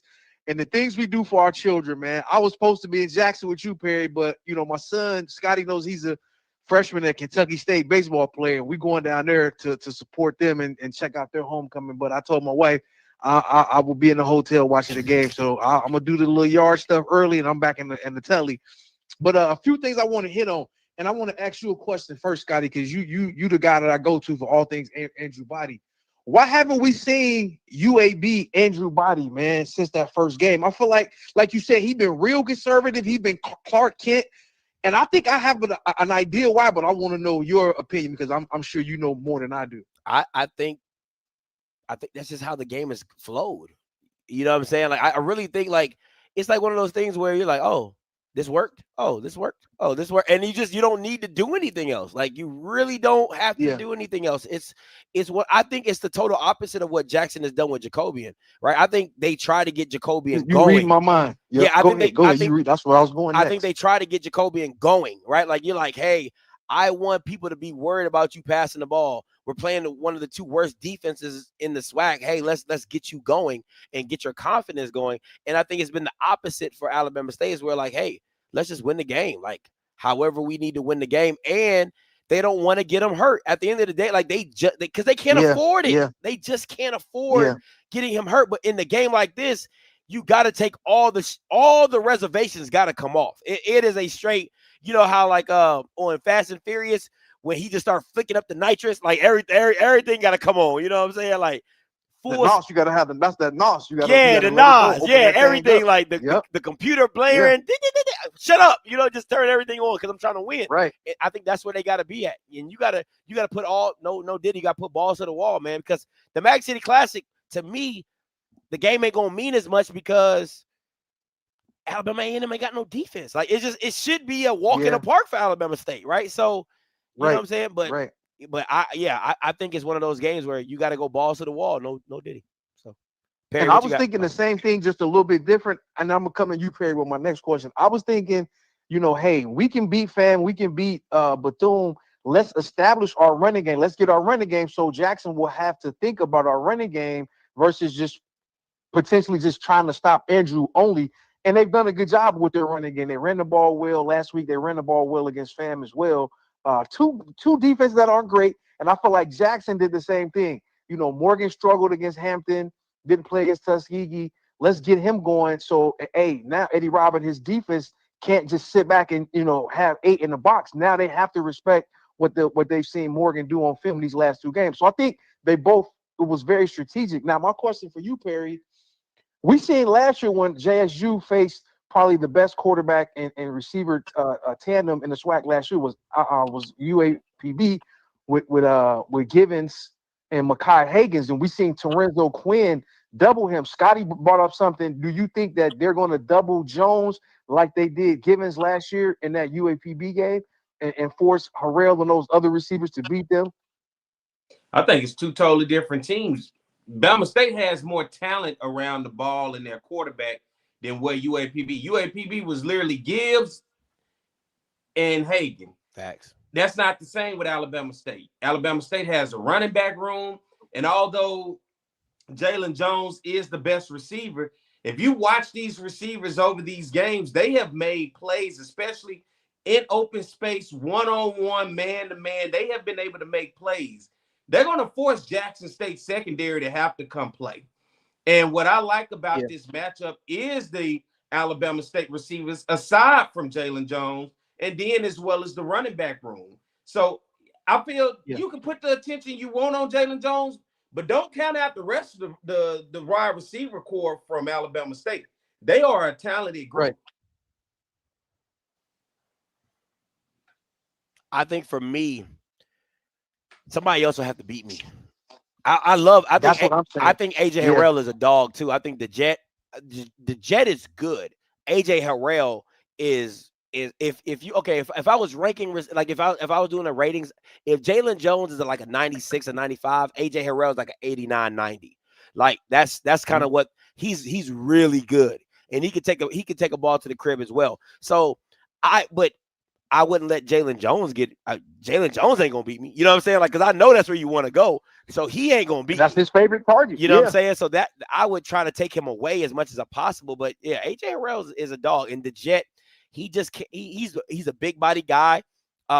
He has some drops. He has some drop problems, but he can do what he does. But if it was me, I would try to take Jalen Jones away. But I think at the end of the day, if you're picking your poison, I know it sounds crazy, but Andrew Body will have to beat me with his arm. Yes, I agree. That's why I said we haven't seen that UAB Andrew Body. He would have to be UAB. If he plays like he did against UAB, hey, I tip my hat. Hey, man, y'all go run the Celebration Bowl and represent the SWAC. We salute you and good luck. You know what I'm saying? Because that's, to me, that's the only way that they can beat JSU. I mean, that they can win this game. He can't be Clark Kent. He got to be Superman, like you said. And I'm going to bring out the landing gear like Mr. Hunt. I'll say this and be done because I know it's a lot of the callers. At the end of the day, this is a tough matchup. You know what I'm saying? My heart is saying JSU, but my mind is saying Andrew's going to finally get over that hump and beat JSU. But the one thing that brings me, a little bit of worry is the fact that Alabama State's defense is nowhere near as good as it was last year, especially in that front seven. It's going to be hard to stop, all those backs that they have. And you made the running back room a push, but I got to give you pushback on it. I just think JSU's running back room is too tough because they have all types of backs. You have Ahmad, who is, to me, can do everything. Travis is the home run hitter, and then you have Davenport, who's the guy that can get you those Christian Okoye 3-4 yard runs and really make it tough to bring down in a one-on-one setting. So I think it's going to be hard for them to stop that run game. And then Morgan has shown these last 2 games, even though it's been against weak defenses, that he can, make some good throws. And I think, honestly, with Fortillion being out for the season, I think Gardner has emerged to be his #1 target. It was good to see Savage have a solid game, but I think Gardner's the guy that's his safety blanket that he feels the most, throwing the ball to. And then I look for Rimmer to have a big game because he was really quiet this past week. But it's gonna be a damn good game. I'm gonna push back on you, and the reason I say it's a push because at the end of the day, I can go talent for talent. That's the thing for me. Holtzclaw is their Ahmad Miller, right? They got the kid Jabari Kendall, who is their Travis Terrell. They got Marcus Harris, who's there. Like Marcus Harris is a big back, 5'9", 240. Yeah. Jabari Kendall is their Travis Terrell. Carl Liggins is their, they can go 4 deep just like Jackson, right? So to me, if we're going talent for talent, I think they can go talent for talent. That's why it's a push to me because Travis Terrell isn't your every down back.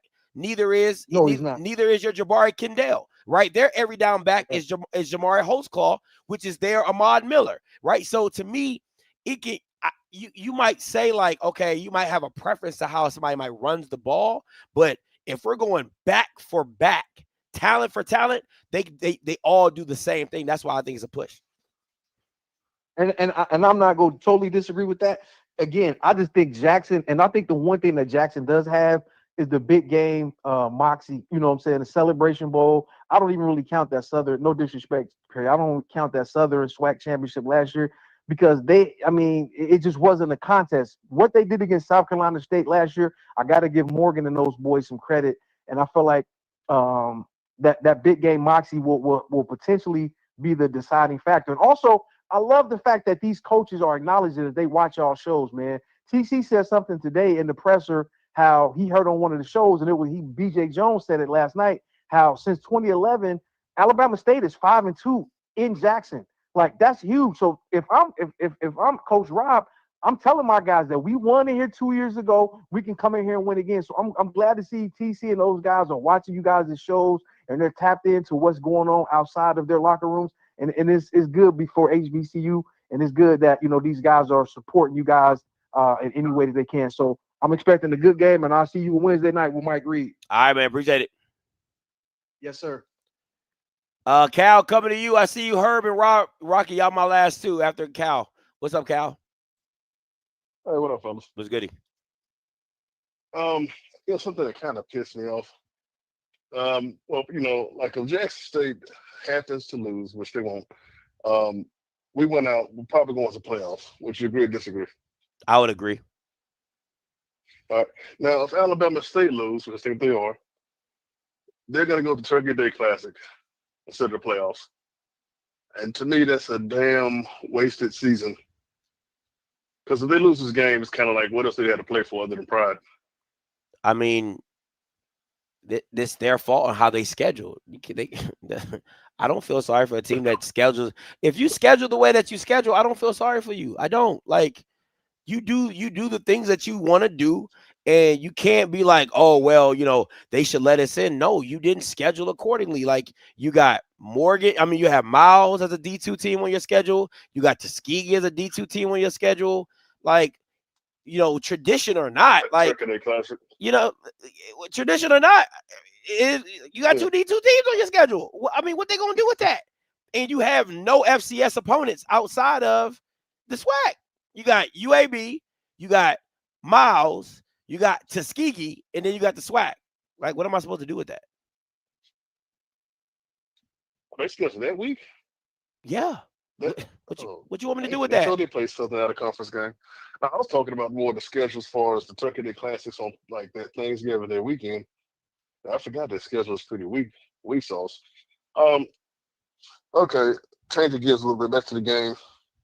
All right, if I'm Jackson State, I'm gonna touch body, no Diddy, every way I can, no Diddy again. I'm gonna hit him. He dropped back, read option, I'm hitting him. He dropped back and pass, 2-step drop, I'm hitting him. I'm letting them know every down he's gonna no Diddy again, feel this pain. Just get him uncomfortable. I do want to see how he does I'm expecting probably like 40,000 people in the game. I want to see how he does in that environment. So I don't think he's had a game with this much at stake against a team that is as good as he's going to face. Or has he? I think to the to the extent of what, because it's pretty much the season's on the line, right? Yeah. Like the season's on the line, so no. Ah, shit. But I mean, Hey, I gotta go, bro. okay, go ahead. Do you think? I think to answer his question is the game that he messed up his shoulder against A&M was to win the SWAC champion, was to go to the SWAC championship. That was probably the biggest game of his career until now, if I'm being honest. So you got that. So that is what it is. Herb and then Rocky. What's up, Herb? Yeah, what's up, man? What's good? It's been interesting listening to some of the commentary on the phone calls, man. I'll just say this. If folks think that Jackson State is simply going to overpower that offensive line and our run game is not going to be effective outside of Andrew Body, I think they're going to be waiting a long time to see that. I mean, just to put this in perspective, our rushing attack hasn't rushed for less than 200 yards the entire year. That includes UAB. This last game, even though we know Bethune-Cookman's defense is kind of trash, you had five backs that had over 60 yards rushing, not including Andrew Body. We rushed for almost 400 yards last game. So, and this is not just, inside zone type stuff, just, right after another. This is, and I think I said this earlier this year, man. I take everything back I said about Barnett's offensive scheme. I was critical of it last year. Yeah, I see somebody that's got command of the offense this year, and the vulnerabilities that it puts defensive lines in. I'm gonna tell you now, if Jackson State's linebackers and defensive line, particular linebackers and the safeties don't have eye discipline, looking into that backfield, they're gonna get torched. And I'm not saying that being a homer, because we've noticed that their linebackers and their safeties running, when they've been up against, RPO schemes, have had the bad habit of keeping their eyes in the backfield. If they're not, if their defensive ends are ultra aggressive and they're not disciplined, in their rushing lanes, they're going to pay for it. And I don't, like I said, I don't say that to say that Jackson State's defense isn't formidable. They are. They can generate a lot of pressure. They got a lot of athletes on the front, on the defensive line, and then in that backfield. But the way some of these folks talking is like, you're talking like both these teams are, one team is completely overmatched, and that ain't the case. That's just like we're talking, you guys were just talking the last segment about, the receiving rooms being matched up against each other. I'll tell you now, if Jackson State is not disciplined, reading the keys for RPO, those receivers are going to make them pay. I don't care how big hitters you got. If you can't catch those guys in the slot, and you put those, cornerbacks on the island, they start getting burnt. It's a game. So, I mean, I think it's going to be an awesome game, to be honest with you. I think the run games are a wash each. Both the running back rooms are outstanding. I mean, both of them got trucks in the backfield. I think we got for the big three that Jackson State's got, I think our backfield is really versatile. You can take, Carl Ligon, put him in the backfield, put him in the slot as a receiver. We've seen him, run, end arounds and just place him all over the field. That's how versatile he is. Kuykendall, we've seen them do the same thing with that. And Holtzclaw has been the all-purpose back in between the tackles. Inside the red zone, we've seen a lot of Marcus Harris. Let me say this. Harris. Let me, because my bad. No, you're fine. You're fine. Yeah. I think with your O-line, it's okay, cool. My thing is your D-line is not what it is. Like, you gotta, like, I agree. I'm saying, like, so you saying what you're saying about your offense and them reading their keys is to me is like, can your linebackers and can your D line, can they hold up against that Jack State O line? Are the linebackers going to do their run fits right? Are they going to come down and hit somebody? And that's the thing that has been a little sketchy on your defensive side. That is usually never been an issue. Like, that's usually never been an Eddie Robinson issue. His team is what that D line is capable of and what the linebackers are. But this year it is. And that's really where the focal point is. If you can't get stops, I don't know if Chris Barnett's offense, I trust Andrew. I like Chris Barnett's offense to a certain extent. I just haven't seen him do it in a big game like this. Like, I think the adjustments he made at Southern was great. The plays that they ran at FAMU were great, but the way that Jackson State likes to scheme it up with the cover 2 looks, with the drop, with the buzz-in, with all these different avenues, with the drop 3, because I would be surprised if Jackson State does a 5-man front like Southern did. I would be I don't think they're going to do that at all, but I do think they will bring 5 to 6 blitzers, right? Like they'll rush 4, bring a blitzer here, backside blitz, buzz, Quincy, or whatever. So it's how he does that.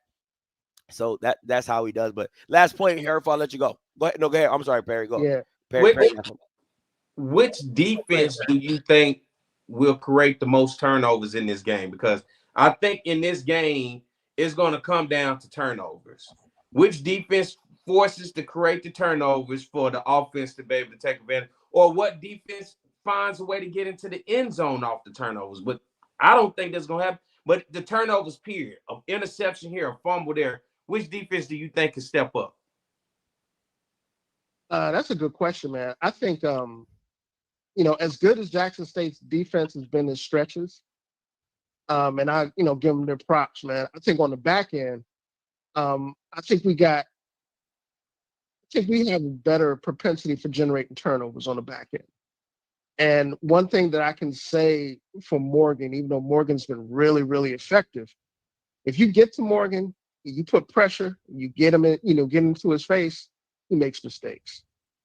He does. We've seen it. We've seen him throw picks, when he's seen things that's there. Now I can't say exactly how, that's going to play out with what's going on our defensive line. Because I think Scotty's spot on there. I think something, as it relates to our defensive line, we may have to do something different. One thing you're not going to see is 3 down linemen this week. That shit ain't going to happen. But I think ultimately, the one thing I can say, in regards to what you just laid out, Perry, Andrew Body still hasn't thrown an interception this season. Still. I mean, he hasn't come close to throwing one this year. Oh, not true. Not true. Well, not true. Because I saw the Miles game. He had 2 picks that should have been picked off, and they dropped them. I mean, literally fell like right in tipped up. I mean, got tipped up. The dude was running. He caught it, and it went right through his arms. So no. We're not gonna do that. I love my boy, but just let's call a spade a spade. It was 2 picks in the Miles game. Do y'all know? Okay. Do you know where I really see this game going? And I'm gonna tell you, it's a game that I think is gonna mirror what I saw this past weekend.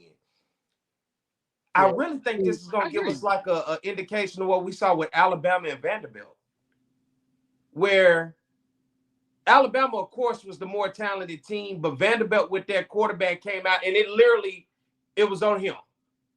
But they put so much pressure on him, and it was just a hostile environment.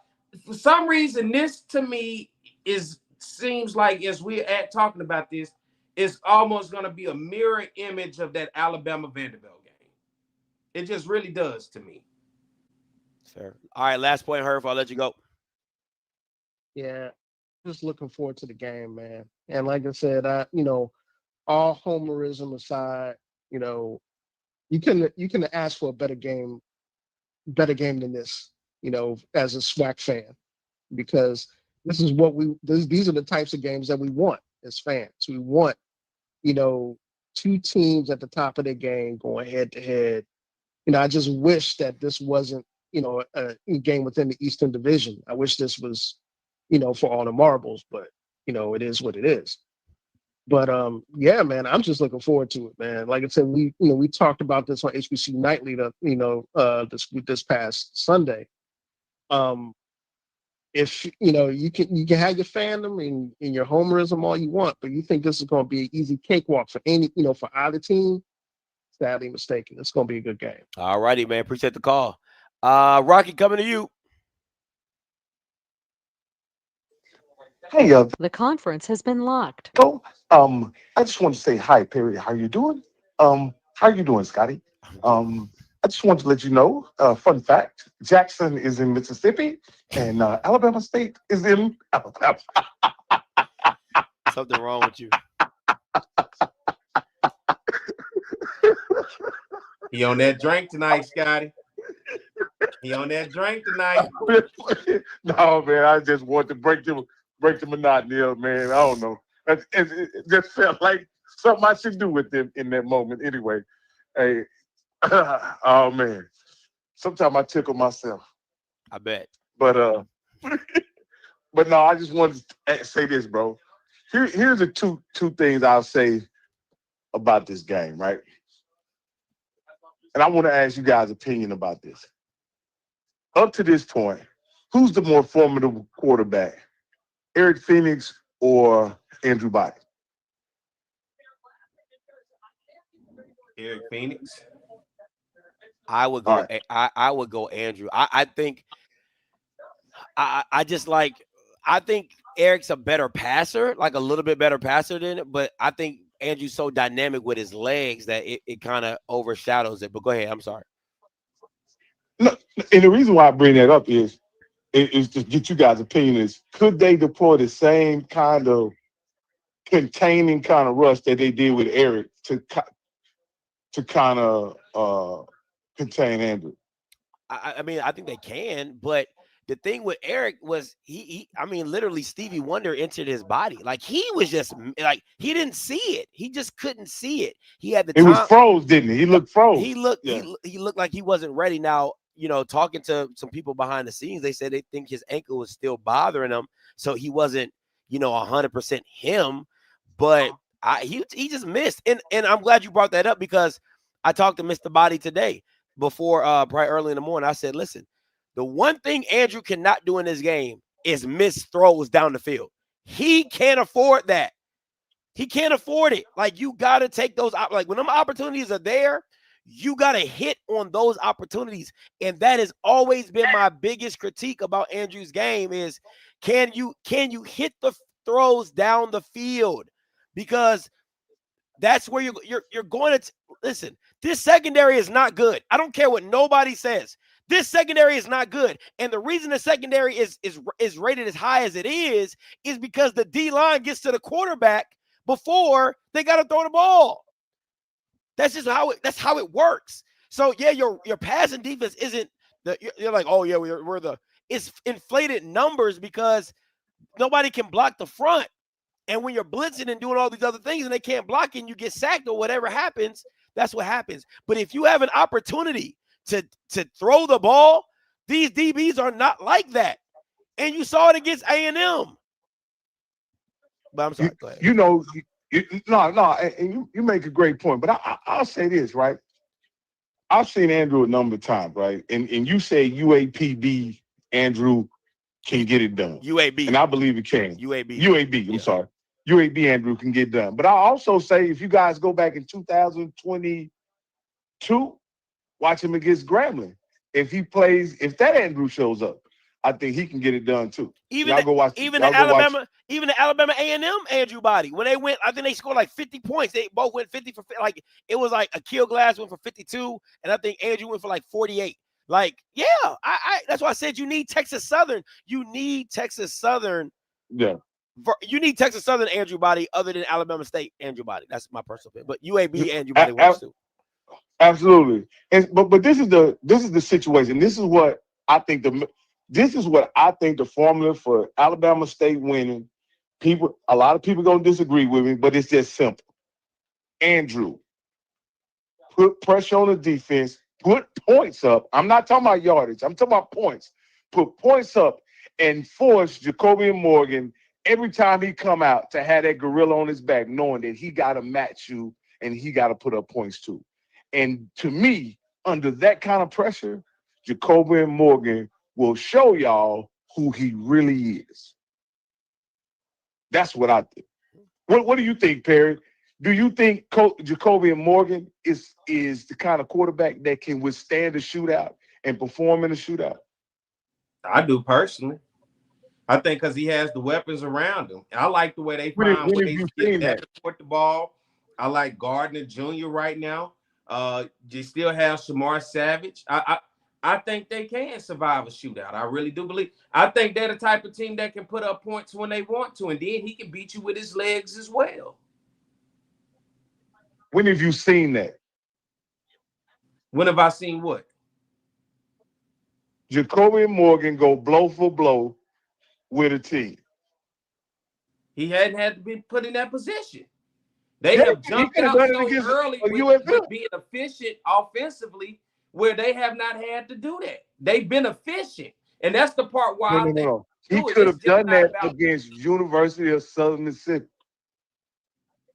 No, you asked me, do I think he can do it?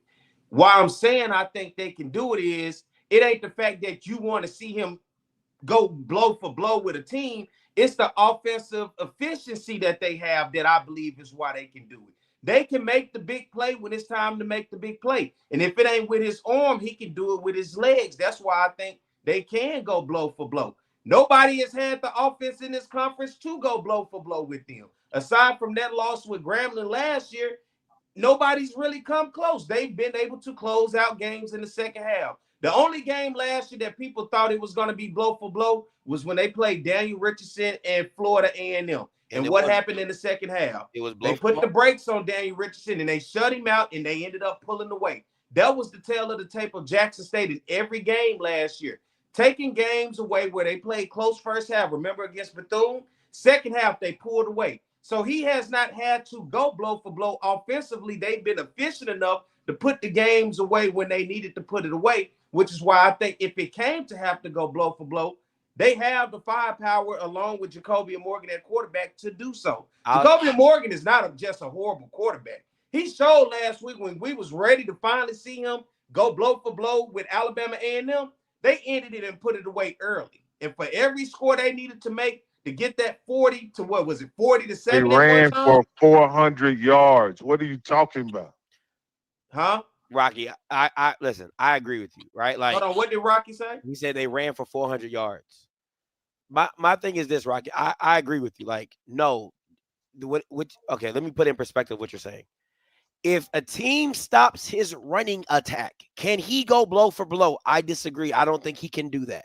I think he can. Where Perry talks about being efficient, to me, is them staying balanced. If they stay balanced the whole game, it's hard to stop. It's hard to stop any team that's a balanced team where I can turn around and hand the ball, you run for 150 and you throw for 150 or rush for 250 or whatever. You know, the run sets up the pass. So that's why I'm saying they can go blow for blow, in my opinion, with that. With a balanced attack. That's what I'm saying. If what the points that we're trying to make is, or that we've said is, if it all comes down to Jacoby and having to throw and you don't have the balance, situation doesn't dictate that you can run the ball. That's what I'm saying. Like, we haven't seen that. That's the part we haven't seen. Yeah. So what I'm simply saying this, right? If it's a tight game, and Alabama State is up by put it like this, Alabama State is up by a touchdown and the kid fumbles and Alabama State's defense picks it up and runs for a touchdown, and it's the middle or late in the third, and Jackson State's down by 2 touchdowns. Then what? They're still able to run the ball. Again, I think you're getting too into the weeds, right? That's way too in the weeds.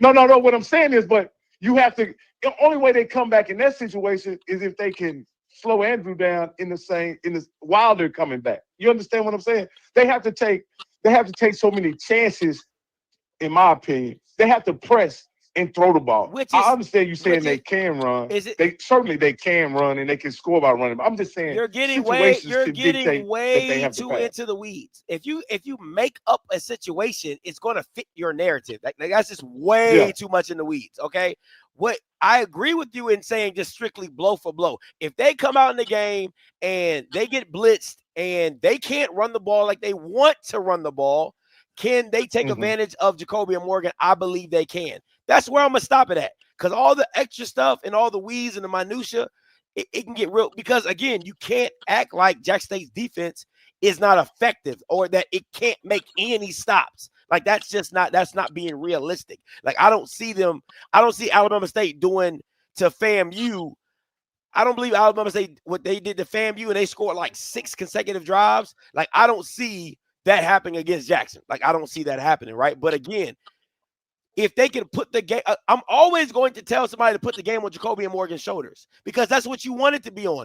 No different than probably what Jackson State wants the game to be on Andrew Body's shoulders, because if you got a quarterback that's able to turn around and hand the ball and get 250, every quarterback going to be happy about that.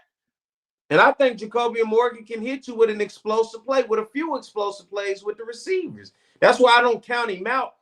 It's the reason this game is hyped the way that it is. And it ain't just because of Jackson State's run game. Jacoby and Morgan is a baller, man.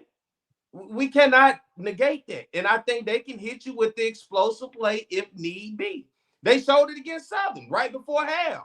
What they do, they dialed it up and took a shot, and they went down and they got the explosive play when they needed, when Southern was going back and forth with them, that helped them pull it away. I'm just saying, I think when they need it, they can get it. I won't count it out and just act like if it had to come down to Jacobian's arm, oh, it's over with for Jackson State. Not at all. He got enough weapons around him that I believe they can hit those big plays when they need it.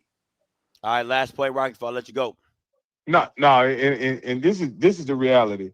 And I hate to make this point, but I don't think neither one of these teams has played another good FCS team, and that's what makes this makes the game for me so hard to prognosticate, because neither one of them has really played another good FCS team, And with that being said, you got to give Jackson State the edge. You know what I mean? Based on just talent alone,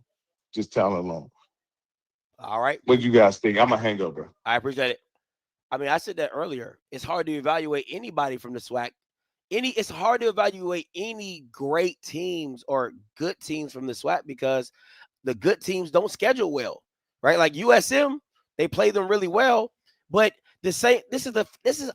what I love about Jackson State fans is how stupid they sound sometimes, right? It's like, you love that? Yeah, I love it because they were down 31-10 in like the fourth quarter with like 6 minutes left. They don't count that as garbage points. When they get their 17 or their 20, they don't count that as garbage points. Oh, you see what we did? Oh, it was 20 or 30. They don't count that as garbage points. But when A&M does the same thing, they count that as garbage. Again, I don't understand the logic. It just doesn't make any sense to me. When you was getting your ass whooped all game, ran through, that ain't garbage points. That ain't garbage points. Oh, that's not garbage points. What do you mean? No, nigga, that's garbage points. I'm going to tell you exactly why I'm here right now.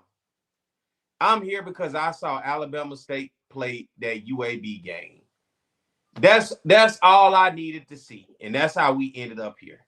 They didn't have to play no FCS team. I saw that game just like, and people can say how bad UAB is. UAB will win the SWAC championship 100 times if you put them in the SWAC. Facts. 100 times. They'll get pushed. Bama State pushed them, but you saw when they needed to kick it in overdrive with that running back, they did. Everything stepped up. They forced the turnover. They let you beat yourself. But at the end of the day, that is why I'm here. I saw that game, and when I saw the way Andrew fought in that game and the way he played, I said, that's something special. This is me personally. I was on the phone with my partners. I said, that's something special. If he plays like that and bring it to this level, you SWAC Offensive Player of the Year. You're SWAC champion. History has shown in this conference, when you have that type of level of play at the quarterback position, you're going to most likely win the championship and go to the Celebration Bowl in this conference. And I think that's why on the other end, and I guess this is the iffiness with Jacobian Morgan. Nobody has seen that type of Jacobian Morgan play of what we saw with Andrew Body, which makes people a little iffy with Jacobian Morgan and being the SWAC Offensive Player of the Year. And can he take it under his reins, under his helm, and take him to the next level? Because what we saw Andrew Body do, it just seemed everything about it was next level. And the fact that you saw how hard he wanted to play to win that game, Jacobian Morgan has kind of been like the more laid-back guy. Hey, I ain't got to do too much. When you ask for me, when you need, he the guy sitting on the bench. Oh, y'all call me, here I come. Put my helmet on because I ain't really had to worry about much because I got enough guys around me. It's enough playmakers around me. Andrew Body has it too, but it was just something about that performance. It was just like he got the dog and Jacobian Morgan don't. Would you agree or would no? I 100% agree. It was just, you could see that dog. We have not quite seen that dog of Morgan literally taking over a game. It's been Morgan and Cass taking over a game. Last year was Herb Mulligan. This year's Ahmad Miller. I think Morgan has that in him, though. He just has not had to be pushed to do it. Andrew got pushed in that game to do it, and he got pushed in that North Carolina Central game last year to do it. Oh, yeah, that was crazy. Yeah, that was crazy. Now, if he bring that performance this weekend, oh, they winning. They winning. And that's the performance I'm looking for. Yeah. That dog that he was against North Carolina Central. Yeah, that was crazy. That was crazy. Yeah, that was you talking about putting the team on your back. Yeah, that was crazy. Oh man, if he bring that out, it's gonna that's what I'm looking for. So and again, I don't want to keep beating the dead horse. Uncle Willie, coming to you. Last call. Thank you. Hey, thank you, Scotty, for taking my call. How you doing, here? Here, you. What's up with you, man? Character. Yeah, I tell you, I went to college with a guy that went to what's the name of the doggone high school on the campus of Southern Lab. Southern Lab, yeah. Oh man, he just like you, boy. He was a pretty good friend though, but he was a nuisance boy. Y'all just talk too much shit. But anyway, I'm gonna tell you this. Jacobian Morgan, Syracuse wouldn't have offered that kid a scholarship if he wasn't a good quarterback. And I couldn't have said no better than what Perry was saying, giving it, laying it out to you. I know how Scotty feel about Body, but man, I don't think y'all gonna get 272 yards total fucking offense. Really. Now Scotty, he want to hype it up. You want to put money on that? But that kid, but you want to put money on that total offense? I'm not going to bet you. I'm not going. Then what are we talking about? Then why are you running your mouth? If you talking about some they won't do 270. What it is? Let me tell you what it is. So you with your heart. I'm not 270 of total offense. 270. Alabama A&M got over 270 yards of total offense. Alabama A&M offense is better than their total offense. Their total team is better than State. You're smacked. Okay, but go ahead, sir. Go ahead, sir. Go ahead, sir. They fought the whole. Go ahead, sir. They fought the whole game. Go ahead, Uncle Willie. They fought the whole game. Go ahead, They fought the whole game. Okay, I know that you think the Body's going to do all this. I know you. There's no offense going to be better than the Southern Mississippi offense. There's no fucking offense in the SWAC or MEAC going to be better than that offense. Let's get real. Let's talk football. That defense gonna bring it to you the whole fucking game. He probably get knocked out in the first fucking half. I hope he don't. But they're gonna come at him just to shut y'all fuckers up. Watch and see what I tell you. You're gonna be crying. You're gonna be fucking crying at fucking halftime. You want to bet? Are we betting on 270 or not? Are we betting on? What you want to bet on? All right, you want to bet $100. What you want to bet? Yeah, $100 on. You talking 270. 270. You talking shit. You talking shit. You running your mouth. You running your mouth. $100. That Alabama State is over 270 yards. Let's get the fucking bet straight. Let's get the bet straight. 270. Okay, you said what you don't know. What you said? No, shut up. Shut up. Shut up. Shut up. Shut up. No, we going back what you said. We going back what you said. 270 yards of total offense. They won't get $100 on that. No. We're not gonna. $100. You said it. No. That's what you said. Let's go back to the original bet. Okay, I got $100 say that Andrew Body's not gonna have 250 yards total offense himself. All right, now that's $100 parlay. You want to put another 100 on something else? 250. Talk shit. 250 yards total by himself. No. Okay, no, that's one bet. That's one parlay. I'm asking you clarification now on the bet. You said 250 on something else. You said 250 yards of total offense by Andrew by himself. Right. You buying or you selling that, Scott? No, that's a lot. 250 by yourself. Okay, well, I'll talk to you Thursday. You don't want to fucking bet. No, you don't want to bet. I said 270 yards of total offense. You didn't even want to touch that. You don't even want to touch that. That's a lot. 250 by yourself. That's a lot. That's passing and running. That's a lot. That's a lot. 250 by yourself is a lot. Like if he would have just said, that's tough, man. That's tough. 200 passing and 50 rushing. That's a lot though. Because if you get, okay, I look at it like this. You don't know how the game is going to go, right? So if Andrew throws for 175, 180, or 200, and the running backs run for the rest of it, that's tough. That's tough. That's tough. That's tough. I don't know about that one. That's tough. You don't want that 250 bet? I would have took the 270 off the rip. 270 total offense. 270 total offense is that's easy money. That's easy money. Like I would have took that eyes closed. Let's talk. Let's go. How you gonna? All right. How you gonna come in talking about he won't do this, he won't do that, and then I try to make the bet with you? Then you, oh no, we ain't betting on that. Like what the fuck you talking about then? Shut up. You hung up on him? No, he hung up. He hung up. Oh, he hung up. He hung up. Oh, I thought he was still. I was ready to hear more. No, he hung up. I didn't hang up. He hung up. Oh. Hey, I like that right there. Yeah, I like that energy. I bet. Yeah. All right, Perry. Let's close it out. Where can it catch you at? All right. First of all, you can catch me in Jackson, Mississippi this weekend. I'm coming to see Jackson State and Alabama State. This is the SWAC championship game, everybody. I'm excited. It's gonna be homecoming. So if I say happy homecoming to you, just say happy homecoming back, because I'm gonna be in the homecoming spirit this weekend. All right. I'm coming to have a good time. And y'all keep that stupid, silly shit at home if you're coming out there on it. We coming to have a good time and watch a good football game and enjoy ourselves. But if you want to keep up with me, you can keep up with me on the Jaguar Journal on 107.3 FM in Baton Rouge, right here across the capital city area. You can also keep up with the Jaguar Journal on X, on Instagram, on Facebook, on TikTok, on Apple Podcasts, as well as Spotify, as well as On the Yard Network. You can follow On the Yard Network across all social media, X, Instagram, Facebook, and subscribe to both the On the Yard Network and Jaguar Journal YouTube channels. I love to have you keeping up and following with me and what I do. So, and right here on Monday nights with my man, Scotty. GCU Zoe say hit you up. I got you, Zoe. Listen, before I get up out of here, make sure you guys support. All right, HBCU Live, our game, our way. Trying to bring you a college game day live show on campus in full effect with all the guys there on location, man. We're looking for 200 people to give $100. That is it. It's over 680 of you Bammers on here from Twitter, YouTube, all forms of fashions.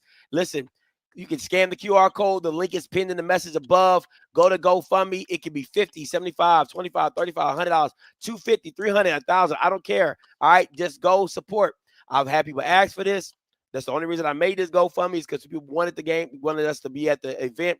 If you, I will be at Alabama A&M this weekend for their homecoming.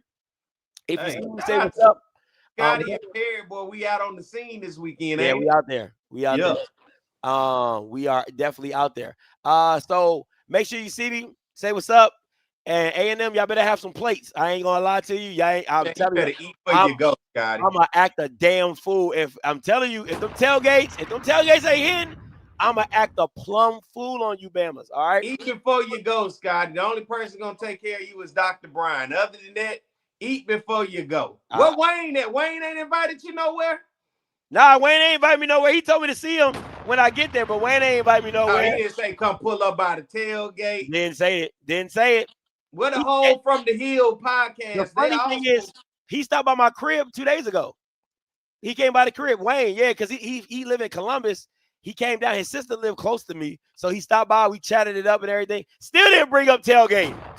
No, nigga, you didn't put in on this. No, that they gonna watch your pockets over there, boy. Where the whole from here? They all supposed to be like, Scotty, you come to town, bro. Come here, come there, come get you this, come get you that. I'm gonna give a full. I'm gonna give a full layout of what happened. Are you gonna have a story time with Scotty? Oh, come on, man. You gotta have a story time with me. We got that. That's a hell of a show for next week. Absolutely, man. So y'all make sure y'all tune in on Monday and make sure it happens and tune in. And guys, again, please support. We're trying to put this thing together bit by bit, piece by piece, grassroots style, man. Again, 50, 75, 200, 1,000, 1,500. I'm not here to count your pockets, just support. All right, do what you can to support. If the masses, the help from the masses helps the many. All right. Again, see y'all on tomorrow. I think I might do a pivot. I'm gonna pivot away from that Norfolk State show for tomorrow. Good for you. Good for you. All right, I might pivot away from the Norfolk State just for next week, and try to get Zoe in here on a Tuesday. Then, and then check me out on Wednesday with Mike for the breakdown. And then going into the week, man, is going to be one of them weeks. It's a big time game, big time environment, big time atmosphere, man. Can't wait to see it. Listen, until next time, it's homecoming. It's homecoming. Happy homecoming, everybody. Listen, until next time, you know what I'm gonna do. I'm gonna holler. God bless. Who's in trouble on this fine work day? Clock is ticking, oh, it's judgment play. Who's getting fired today?